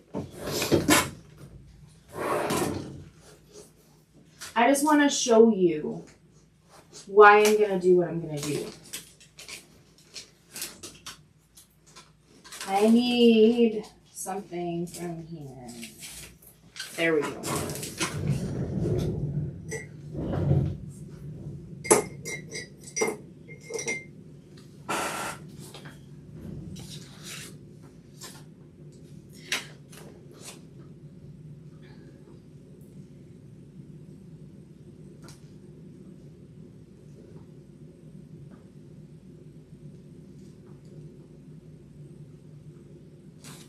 Okay, so this is just a clear page protector right here. So, I'm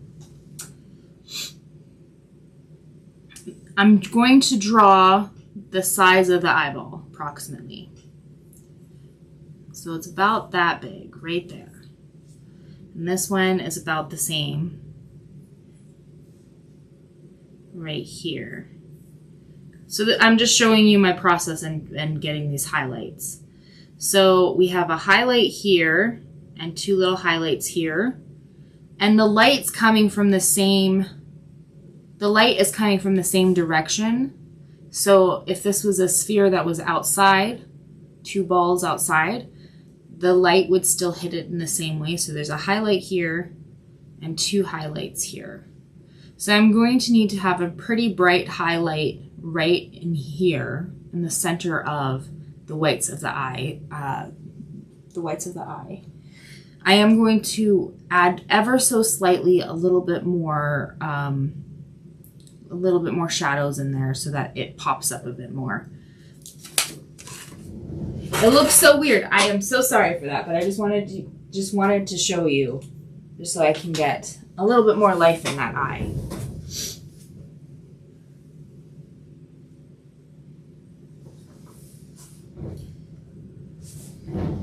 And then it also helps me figure out where I should add some highlights too. So I'm just going to make it ever so slightly darker, just so that I can get those highlights to really pop. So I'm going to take this back, line it up, and it's just a bright highlight right here. I'm going to take the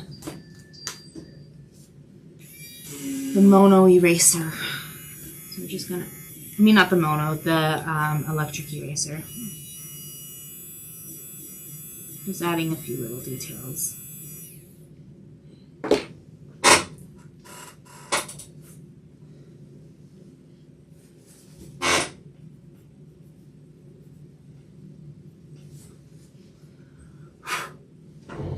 So, I'm glad that was helpful. I feel like that was probably one of the most helpful things I've done since I started doing the live.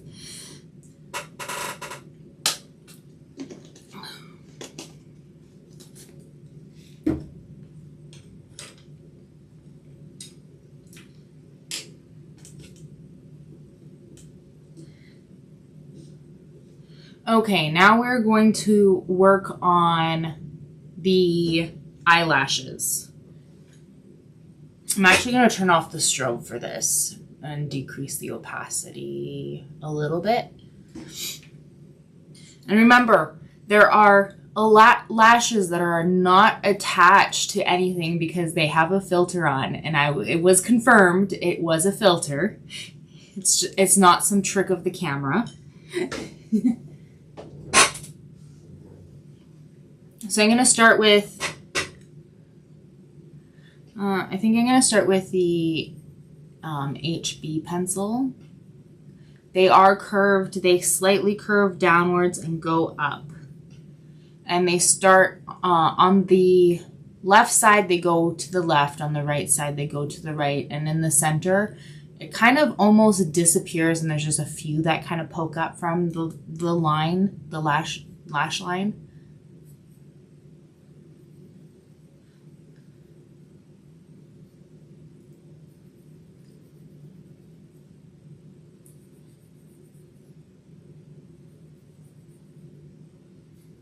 And then remember, there's a little section. Let me just put this back on. I just realized the director turned off again. So there's this section right here that is the filter. It's lashes that are not attached to anything. So just ignore those.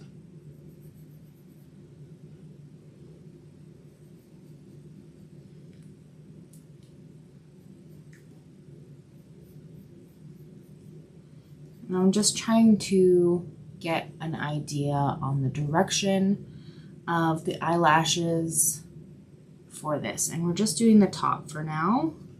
Now, I think I might use the darkest pencil I have. Well, no, let's do the second darkest pencil I have. And we're just building up those lines. Make sure the pencil's sharp. You want it nice and sharp. Building up the line, the lash line, and the lashes. They don't have to be exact to the reference, but you just got to make sure you follow the direction and the curves, like similar curves to what we see here. Another thing, I wish I could zoom in here. I wish I could zoom into the image, but sometimes the eyelashes just dip down below the lash line and kind of go over top the whites and the pupil of the eye. We can do a few of those just to make it a little bit more dimensional.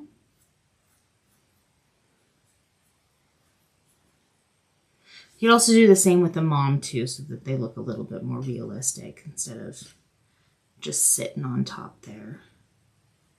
I know the mom says she doesn't really have eyelashes at all, but let's just make them look real. Just have a few just go right over top of the whites of the eye.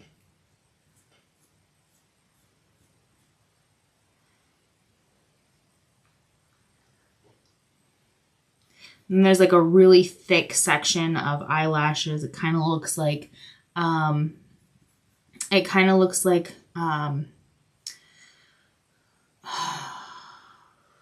eyeliner, but it's just because of the angle that you're looking at, you're actually seeing a bunch of eyelashes there. That's why it's nice, thick, and dark. So we can just add some more lines there.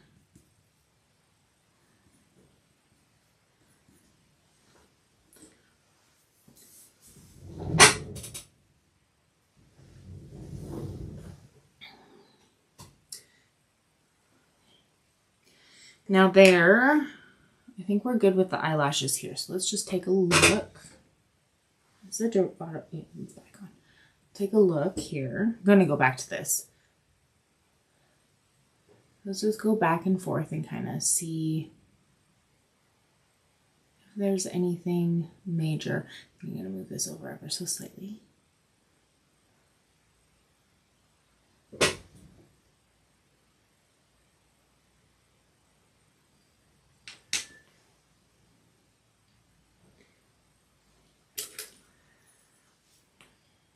I'm actually not going to make this little section super long. I'm going to shorten it a little bit because I think that actually might be the filter too that's causing it to look a little longer, but just a little bit. Okay, now we're going to, if you can see on here, there is a little line, little darker line between the white of the eye and then the lip, where the highlight, like the light hits the lip of the eye. So we're going to take, I think I'm going to take the mechanical pencil and just lightly trace, very lightly, create that shadow there.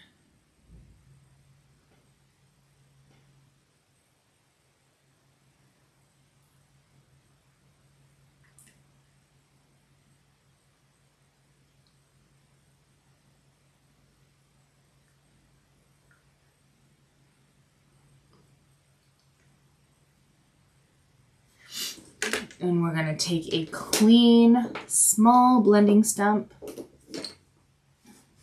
Where is all my stuff? Where did everything go? There it is. Okay. I'm going to clean it using that sandpaper. Just rubbing it against and twisting as I'm going. Twisting it as I'm going. And I'm doing it under the table because I don't want it all over my artwork. You don't have to use the sandpaper to clean it. You can use just a paper towel.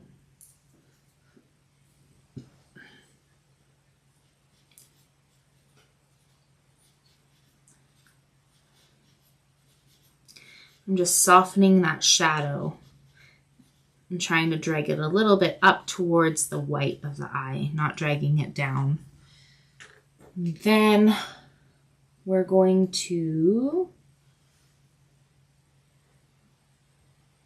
get that highlighted line that's between that shadow and the bottom lash line. So we're going to take the mechanical eraser and just pick that up. It doesn't have to pick it all up. We're just creating a lighter area.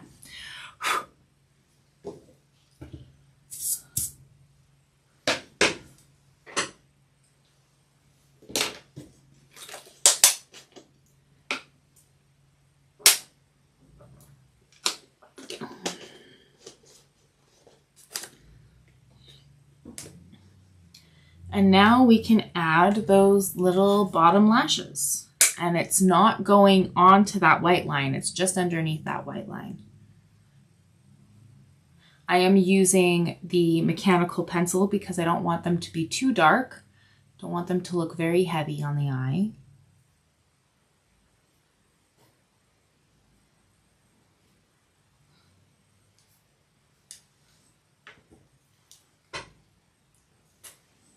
Like I might need to make this water line ever so slightly bigger. Okay.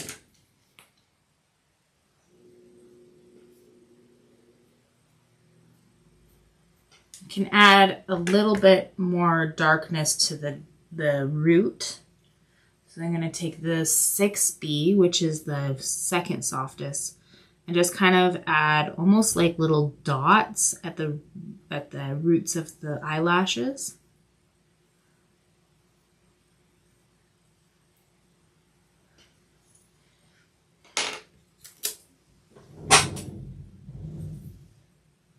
Love the big brush.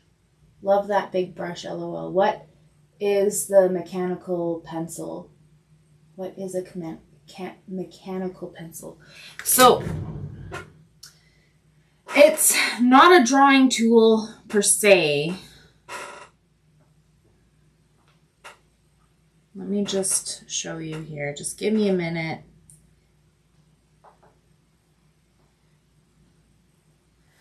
So it's just a pencil. It's got a really thin lead to it, and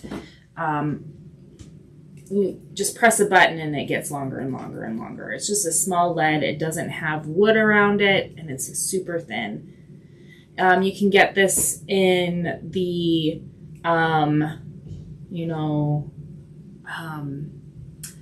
office supplies with permanent markers and pens and pencils. You can get that in the dollar store or like pretty much anywhere. And then when you buy this, make sure you buy refills that are the right size for the pens, because there's different. And I also recommend when you're getting it, try to get the hardest lead you can get so that you can get really fine details, very fine lines. So when you're getting one, this one is, the 0.5 is this millimeters is how thick the lead is.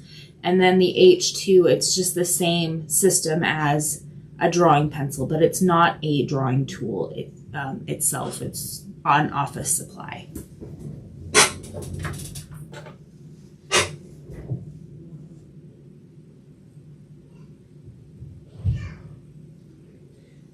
It comes in very, very slightly different sizes. It's not that big of a difference.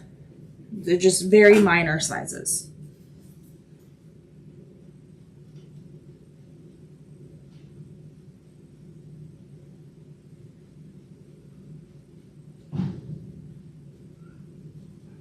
So I'm taking the small blending stump and I'm softening and kind of blending up the dark parts of those lines of that lashes, and just so that it looks like it's part of the same line, if that makes any sense. Like it's not two lines coming, like two lines layered on each other. They are one line that gets darker to lighter. And then I'm also going to make a dark line across that lash line.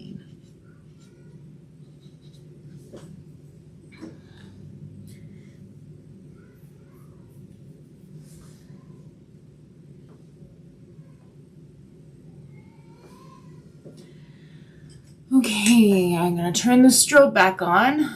Let's take a look. Turn up the opacity. From what I can see, the lid of the eye still needs to be quite a bit darker, so I'm going to take the darkest pencil I have.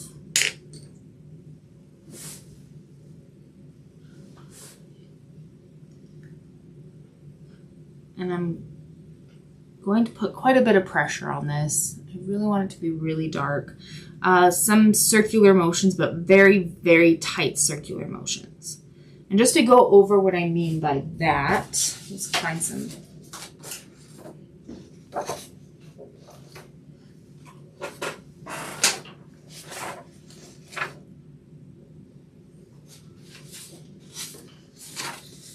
I wish I had like a really good close-up on my pencil. So these are very loose circular motions. Okay, those are loose, very, very loose. These are kind of like medium circular, like they're a little bit tighter, but they're kind of medium.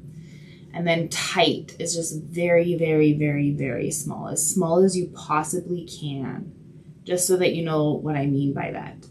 So loose, medium, tight. So the tight ones you can do you can do more line work, but you are still doing circular motions.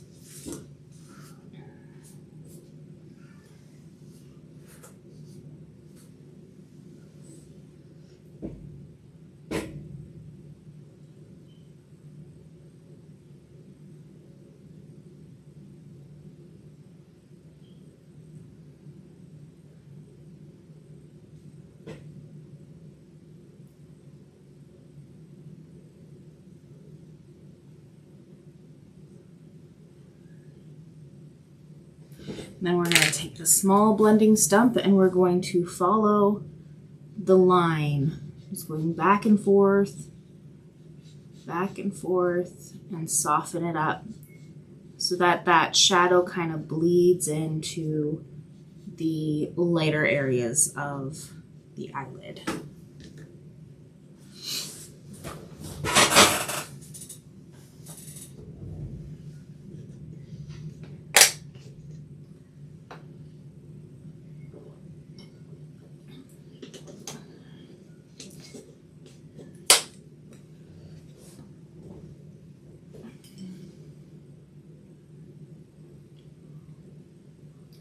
Okay, I'm going to turn off the strobe again, kind of doing a medium, well, just bringing down the opacity enough where you can see the details, enough details here. I'm going to start with the HB pencil. Why does it show my face so often? I didn't select my face.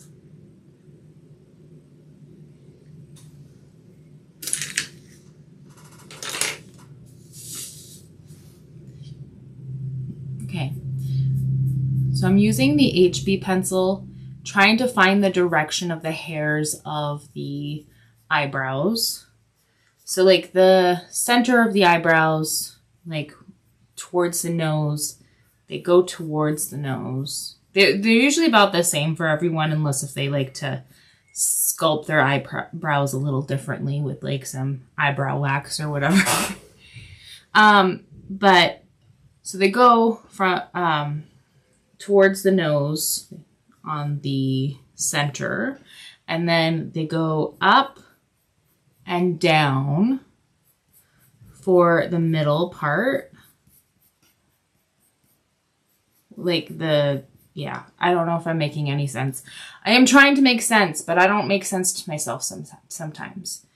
And then for the outer part of the eyebrow, there's like two different directions that are happening. There are from the top to the middle and from the bottom to the middle going downwards. That's usually how those the eyebrows go, unless if they're using eyebrow wax, and then they can go whatever direction they make them go. But this is the natural way of going. So I'm going to show you a little bit more on what I mean by that in a bigger, at a bigger scale. I'm going to get a new piece of paper again. So here's the nose and here's the eyebrow, okay? Let's just do it bigger. The nose, the eyebrow. My very quick sketch. So it goes out towards the nose here, and then it curves up and goes down like this. And then it comes from the top to the center going downwards, and then from the bottom upwards, still kind of going to the edge. Those are the direction. That's the natural way that the eyebrows lay. Did you see that, or is that too light? Might be too light. Let's use a darker pencil and do that again. Here is the darkest pencil I have. So there we go. So it goes out towards the nose, up and under, top to center downwards, and bottom to top downwards. Did you see that? Is that better? Is that better? Can you see it? That's a natural way that they go for pretty much everybody.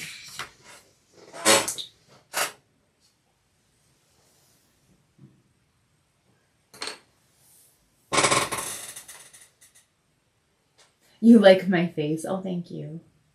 Okay, what about drawing some roosters so I can draw some for my kitchen? I'd like your face. We could do that. Do you have any, like,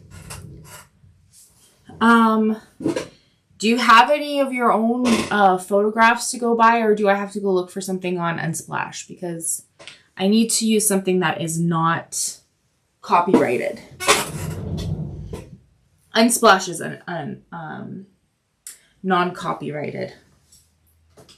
I'd be more than happy to do roosters. You want to know something?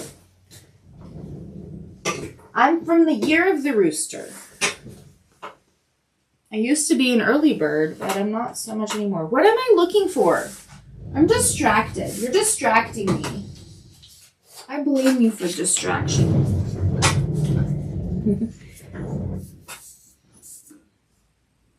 I'm just kidding, Raven. You can talk to me. I'm here for a reason. So I'm using the darkest pencil, but I'm using very light pressure, trying to recreate the direction of the hair. And the pencil is sharp, so it's got some pretty fine lines. With the softest pencils, they aren't going to stay sharp for very long, though.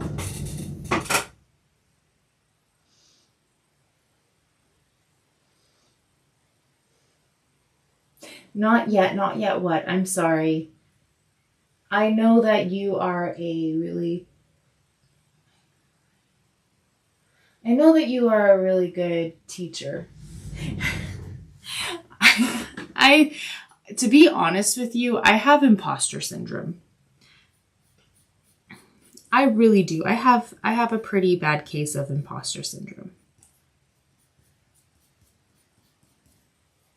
So like, I feel like I am not qualified to do my job, even though other people say I am qualified to do my job.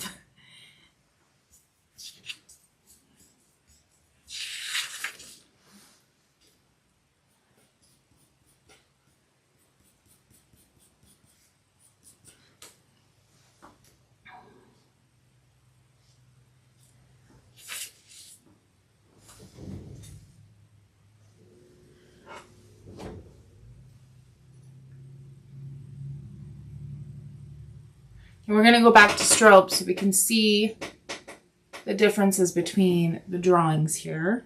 I need to soften up those eyebrows because they're not super sharp. The image is a little blurred. So I'm going to take that small blending stump. Where did the small one go? And I'm going to follow the direction of the hair, going over top of it just to make it nice and soft. Not so harsh.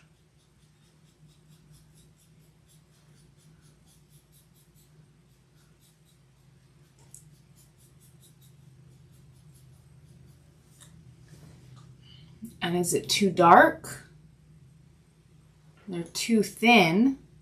Looks like they're slightly too thin, but they're not. I don't want to add too much darkness to it, so I'm gonna put the second darkest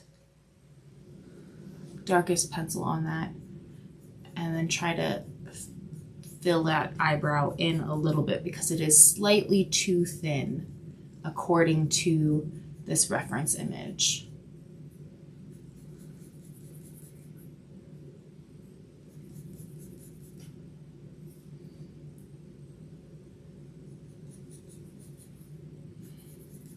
And then taking the blending stump again, and we're just softening those lines up because it's not very detailed, it's very blurred.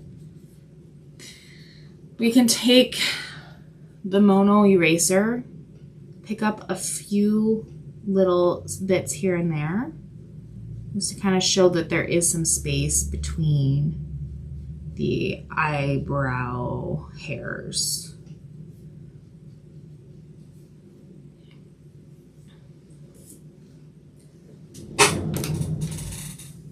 I have that too.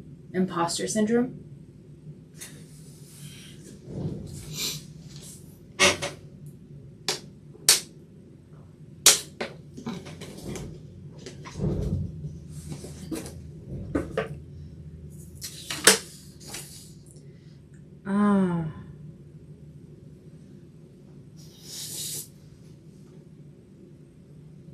So we are going to stay live till 12:30 today and from here on out. So I'm going to finish working on the hair that is here. I'm going to, let me just figure out how dark is it. I think I'm going to use the second darkest pencil. You can always add more that you could always take away too, which is one of the biggest reasons why I love graphite so much is that it's so malleable. Like if you make a mistake, either way, having it too dark or too light, it still can be fixed.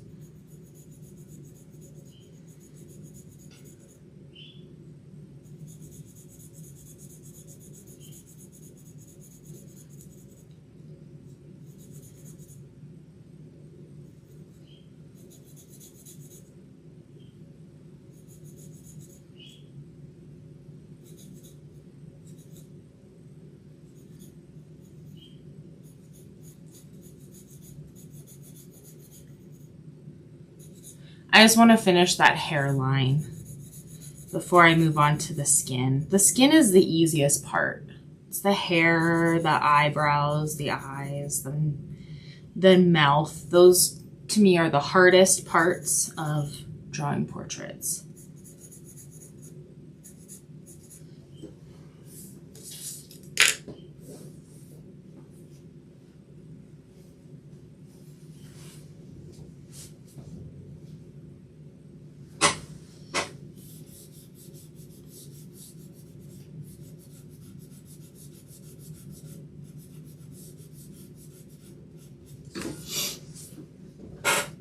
Okay, so Raven, I have another drawing that somebody wants me to do, but I will go look up some rooster pictures, then I'll have you choose one, and that will be the one next. After we're finished this drawing, we're drawing a cat in colored pencil.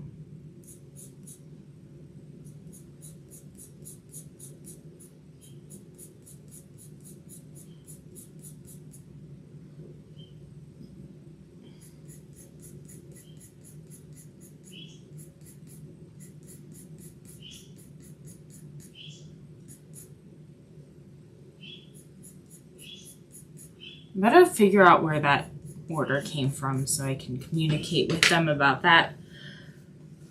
Because I forgot where it came from. Did it come from Facebook? Did it come from Instagram? Did it come from TikTok? I don't know. Okay, I'm going to use the mechanical eraser and just get a few of those little white highlights in the hair. They're kind of stray, most of these are, so they don't need to follow the rules of the majority of the hair.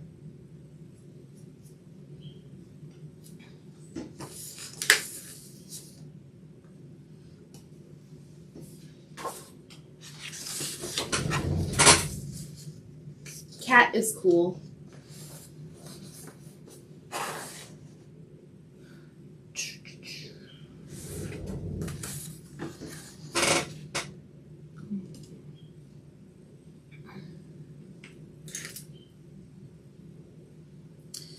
I'm gonna start with the medium pencil, the HB pencil. I'm gonna start building up the shadows using holding the end of the pencil, holding it on its side and doing pretty loose circular motions. Just trying to fill it in though. We're trying to not make it look like it's a bunch of large circles. We just wanna fill that in as best as we can.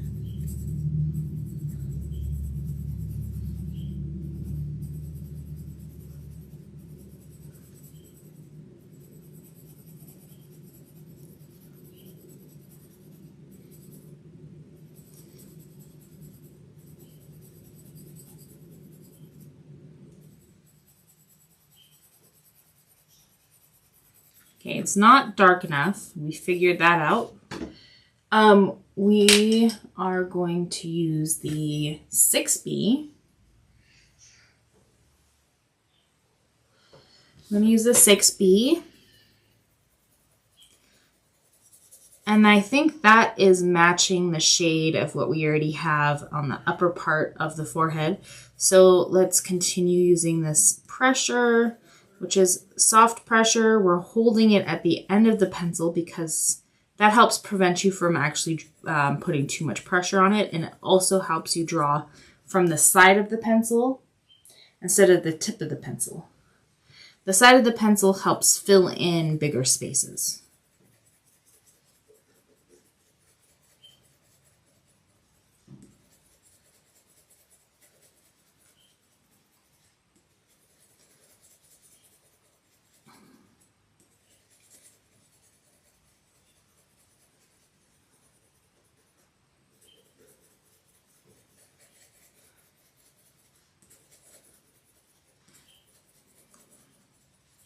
Just trying to fill in those little gaps that I see. Trying to get those out. Okay, now we're going to take the tissue paper, wrap it around our finger, and go in circular motions while blending. This helps smooth it out.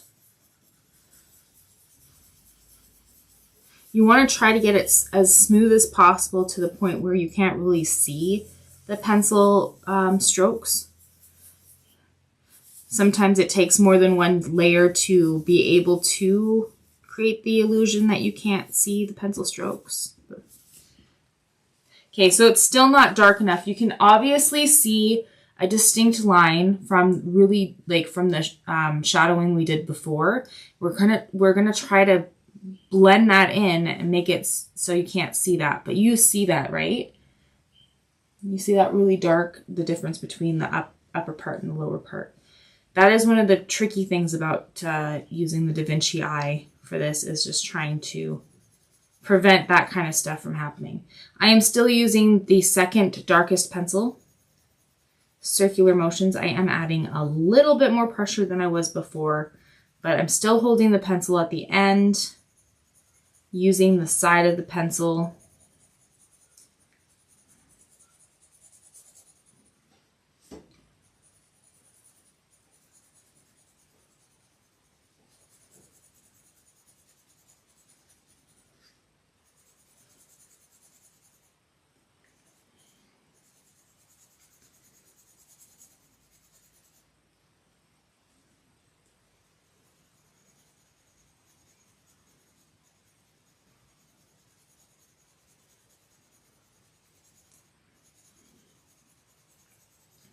I'm actually really focused on the reference photo that is in front of me that's printed off at this point, because I want to see it more of a whole than like a section. So I'm looking between the reference photo that's printed and the drawing. And then while I'm at it, I'm adding some shadows in places on the eyelid that I kind of missed.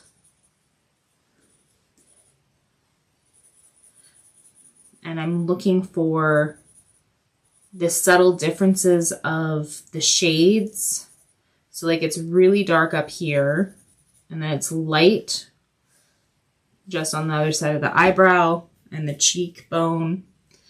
And then the eye, all the way around the eye, is darker.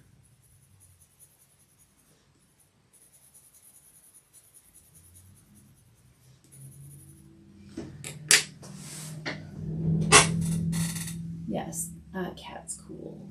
Okay.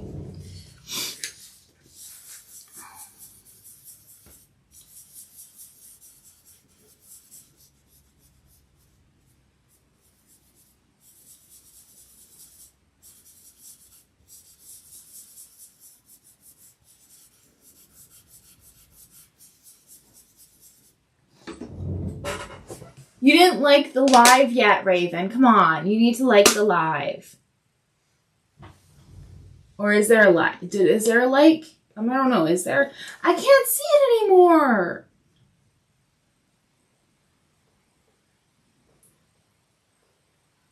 There's a chat rate. They changed things on this.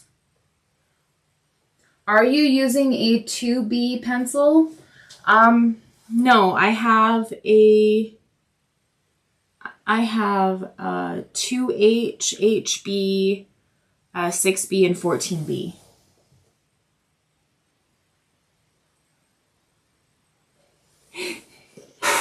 Thank you for the compliment. You did like, it doesn't show any of it anymore, and that makes me upset. They change. I hate it. I hate this when they have a social media platform and then they change it drastically. Like, there's things that I loved with like the old Facebook that are just non-existent these days.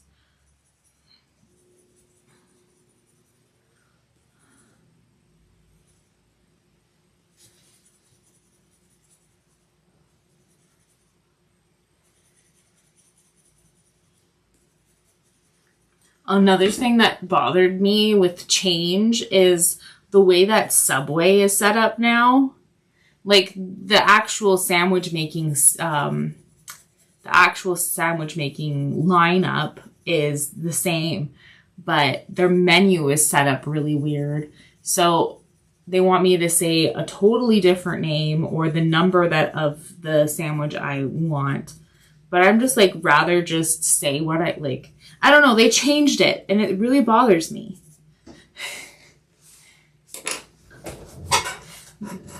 Because it used to be like classic, and then like it had it systemed off to like this price point, so they'd have classic for the cheapest and some other types of sandwiches. But now it's, I don't know. It looks like a sit-down restaurant menu, and for some reason I don't like it.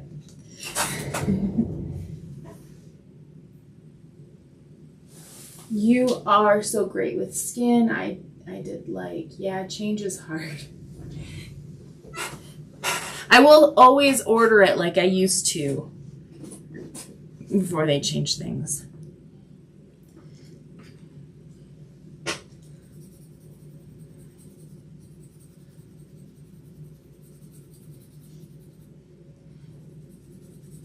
I think I'm going to be needing a new pencil here.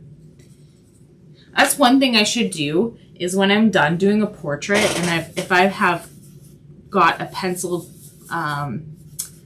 that got too short during that making of that portrait, I should just give it to them as well in like a little, like, I'm going to call it a fairy jar. Just get a little fairy jar and stick a pencil in it. It's just a little tiny thing.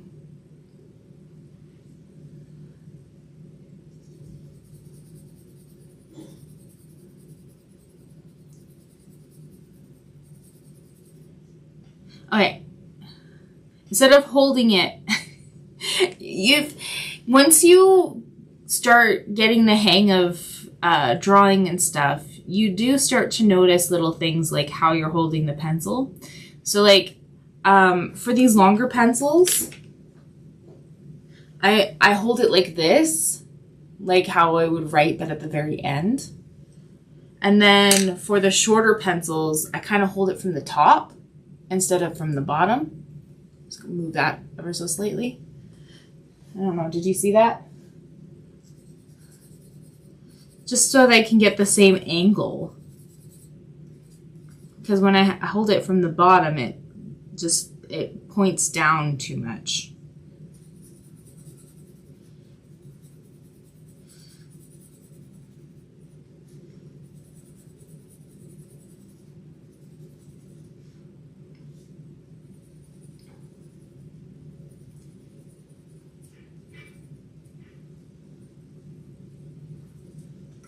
Okay, blending, placing more on, blending, placing more on.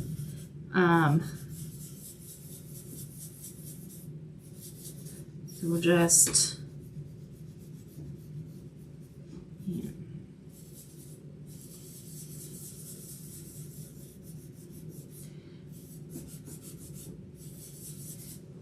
Okay, do we still see that harsh line between what we did in a previous video to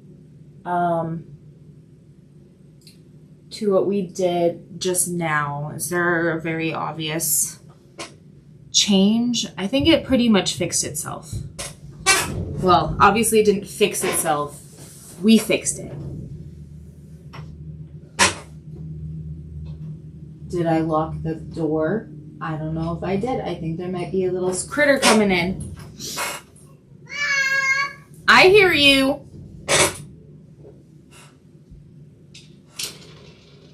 I hear you, Jenya.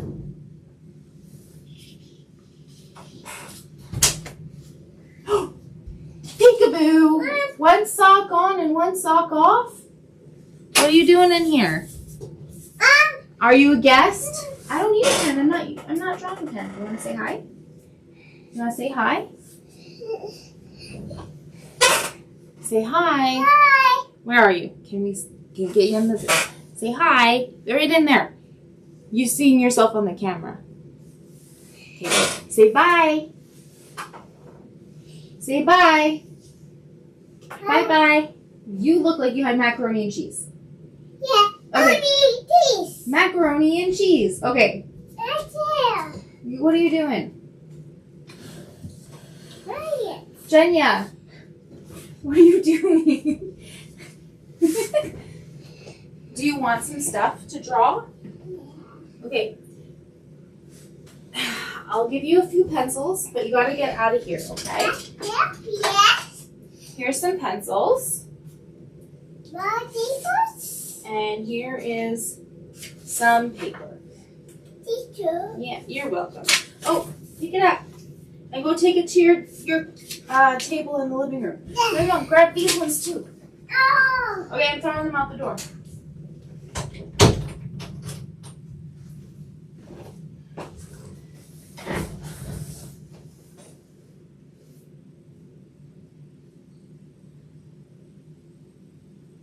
You looks like you should get a new pencil. Yes, not there.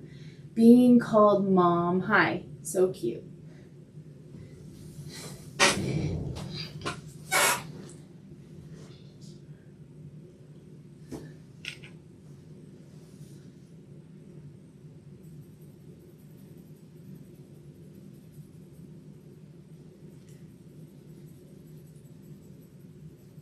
She's my little angel. Okay, I'm trying to get that little section right here just a little bit darker. I always pick up the pencil that I don't need.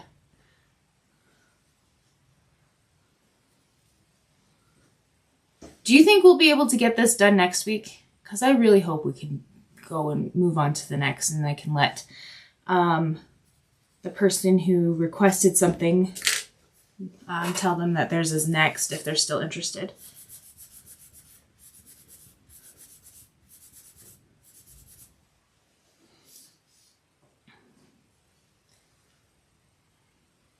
I'm gonna try to figure out a way to get those foreheads to be separate, because they look like they're just absorbing into each other, and I don't like it.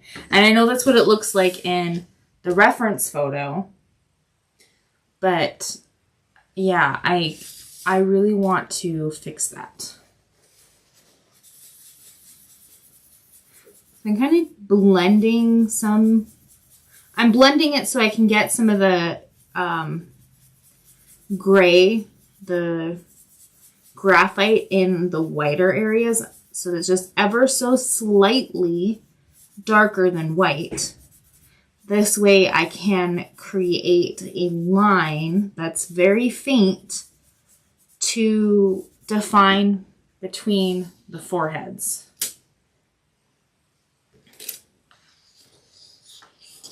Turning off the strobe, and then the opacity down just enough to kind of, I'm guessing where the foreheads touch. I'm just guessing.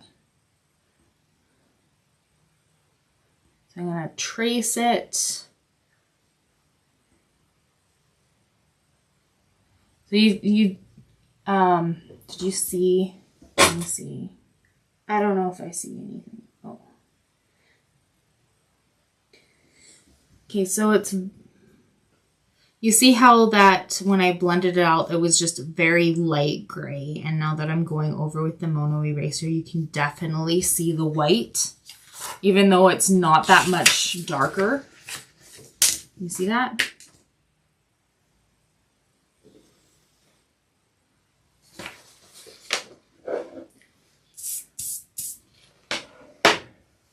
Okay, and then I'm going to take the knead eraser. I think this forehead needs to be a little bit more curved.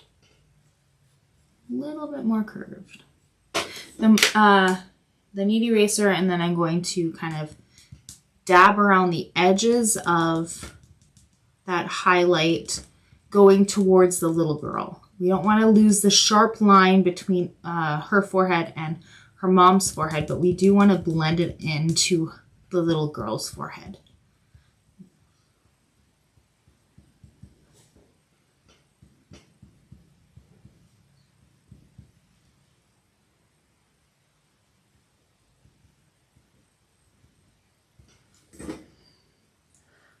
And then we need to add a little bit more of a stronger highlight just above the eyebrow. So I dragged it across to follow the shape of the eyebrow. I'm gonna drag it a little bit all the way to the other side too, but with like a very small edge. I'm not using a bunch of it, not a bunch of the knead eraser. And then we're gonna dab and pick up, trying to create those little shapes that we see that are created from the different shades.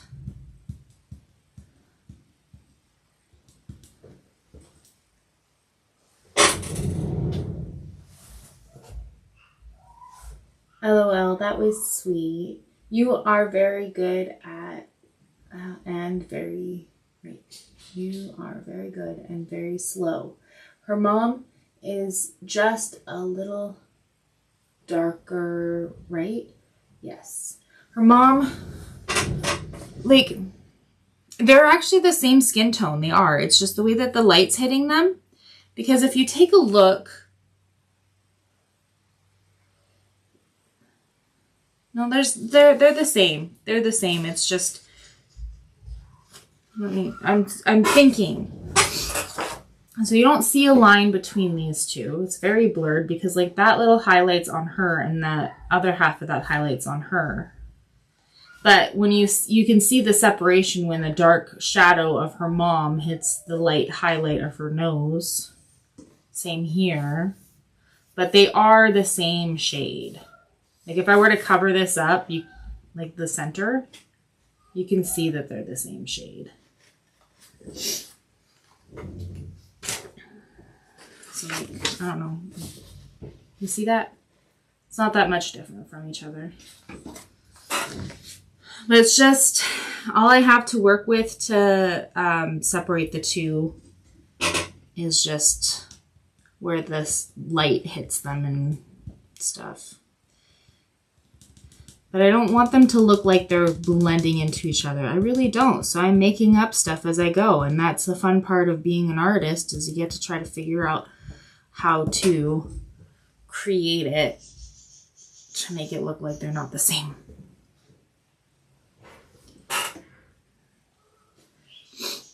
I don't know. I want to be done this. We've been working on this for months now.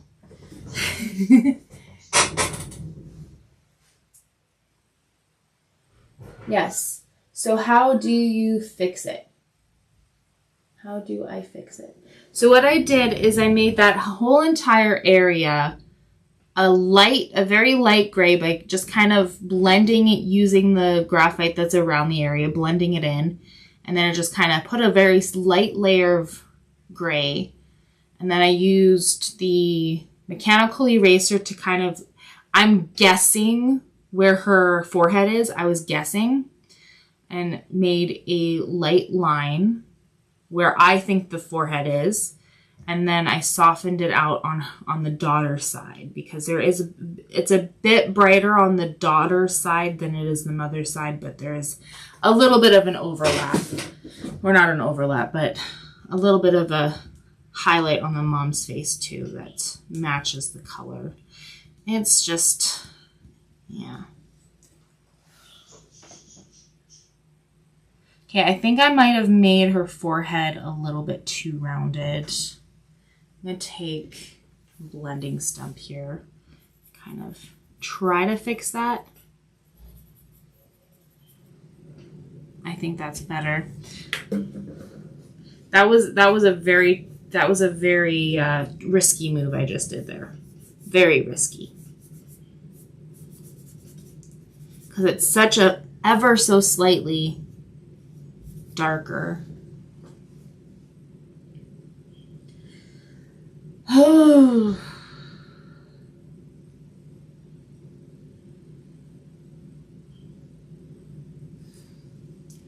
Let's work on the nose.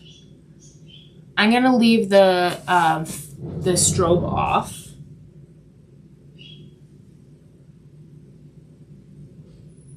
Looking good. Okay, thank you. I'm glad that it's looking good.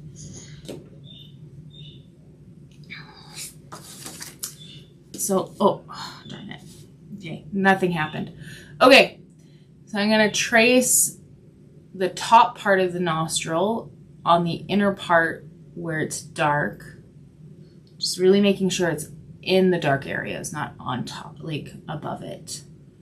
And I'm only just tracing that top part, I think. Let me see. There might be, like there's a very slightly, like a small area that's really, really dark. So I'm gonna trace that part and that part, and then it just kind of blends out. I don't want to draw any lines that are super dark around the nose, but I am going to do a light one. I am making up stuff as I go at this point because I really don't know what's going to work and what's not going to work. Because this is very challenging. Very, very, very challenging.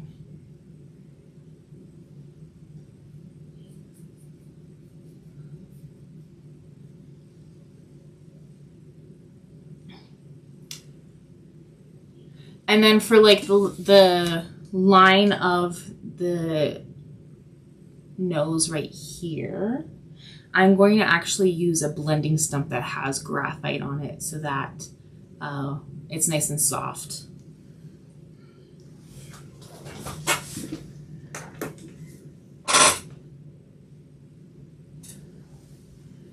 Okay, I'm going to take that paper that had some graphite on it. Take that softest pencil I have, make a bigger space. Just rub it on there. We could also just, oh no, let's not do that. I was thinking we could do something else, but. Jenya! Jenya! I'm almost done, honey. I'm almost done. I know it's longer than before, but I'm almost done, sweetheart.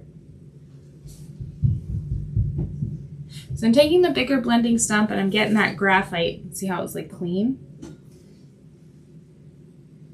It was clean. And I'm going to rub on some of that graphite all over the tip of it. So got some on there. And then we're going to do some light circular motions. We might actually need to get rid of some of this. Light circular motions following that shadow. Looks like a very thick line, but it's just a shadow.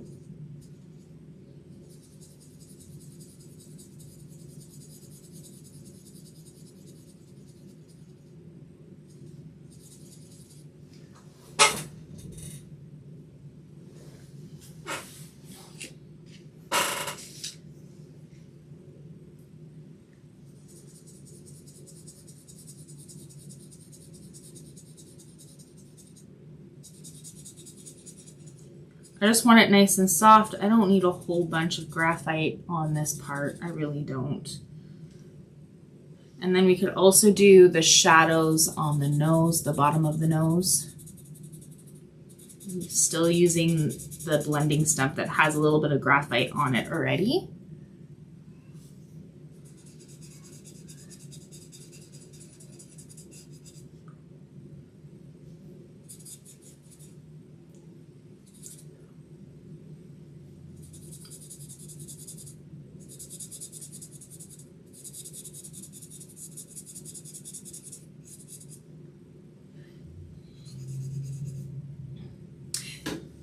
There's like, it's kind of interesting when you're looking at photographs, there's always kind of like a little highlight just on the very tip.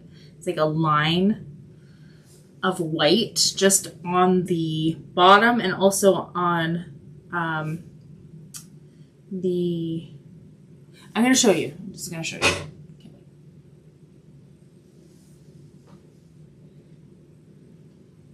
Let me see if I can show you.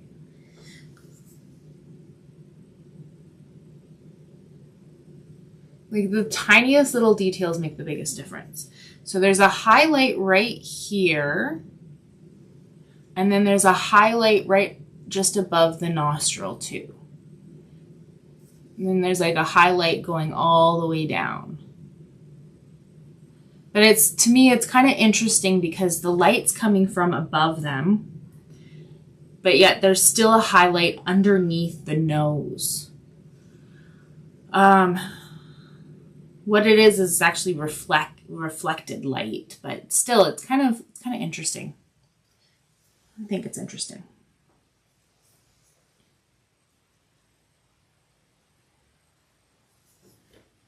And most photos have that little bit of highlight underneath the nose, but it's a very small thing. Most people will miss it.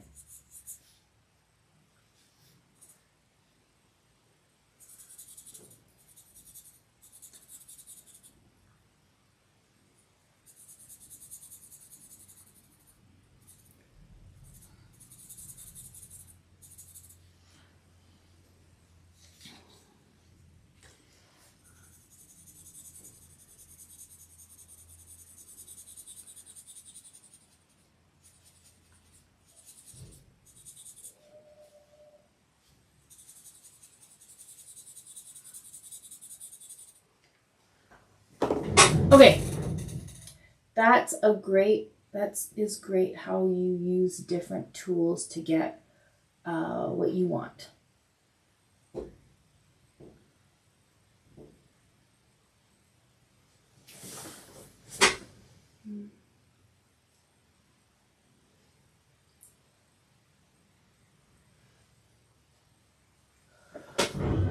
Tools are awesome.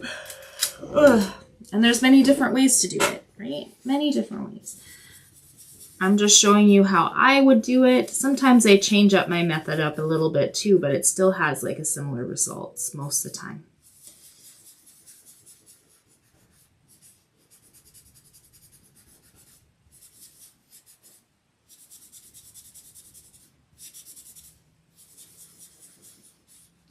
We got that very soft, subtle shadows on the nose. I was just really blending it out. Now we can kind of build up more on that and take away in some areas as well. But let's work on, I'm going to turn on the strobe here. Let's work on the nostril here. We're going to use a very small line of the darkest pencil we have on and just under that traced line we did earlier. And then just a little bump on the top part and on the bottom part. It's just a little bump. And then we can take the small blending stump, can drag it across a little bit because the shadow does kind of go a little bit further than what I drew. And we're going to do circular motions, mostly kind of away downwards from the dark line we did. And there is still quite a bit of graphite still on it, so we can kind of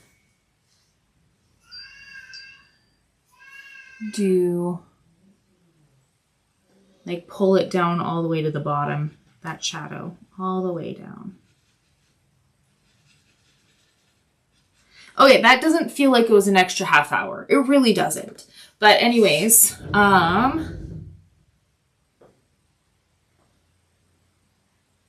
just give me a minute. Got that nose looking good. Okay, so that's, if you want to try the app for free for a year, I have a promo code in the description. You can email me. There is a bunch of information you should read through in that description.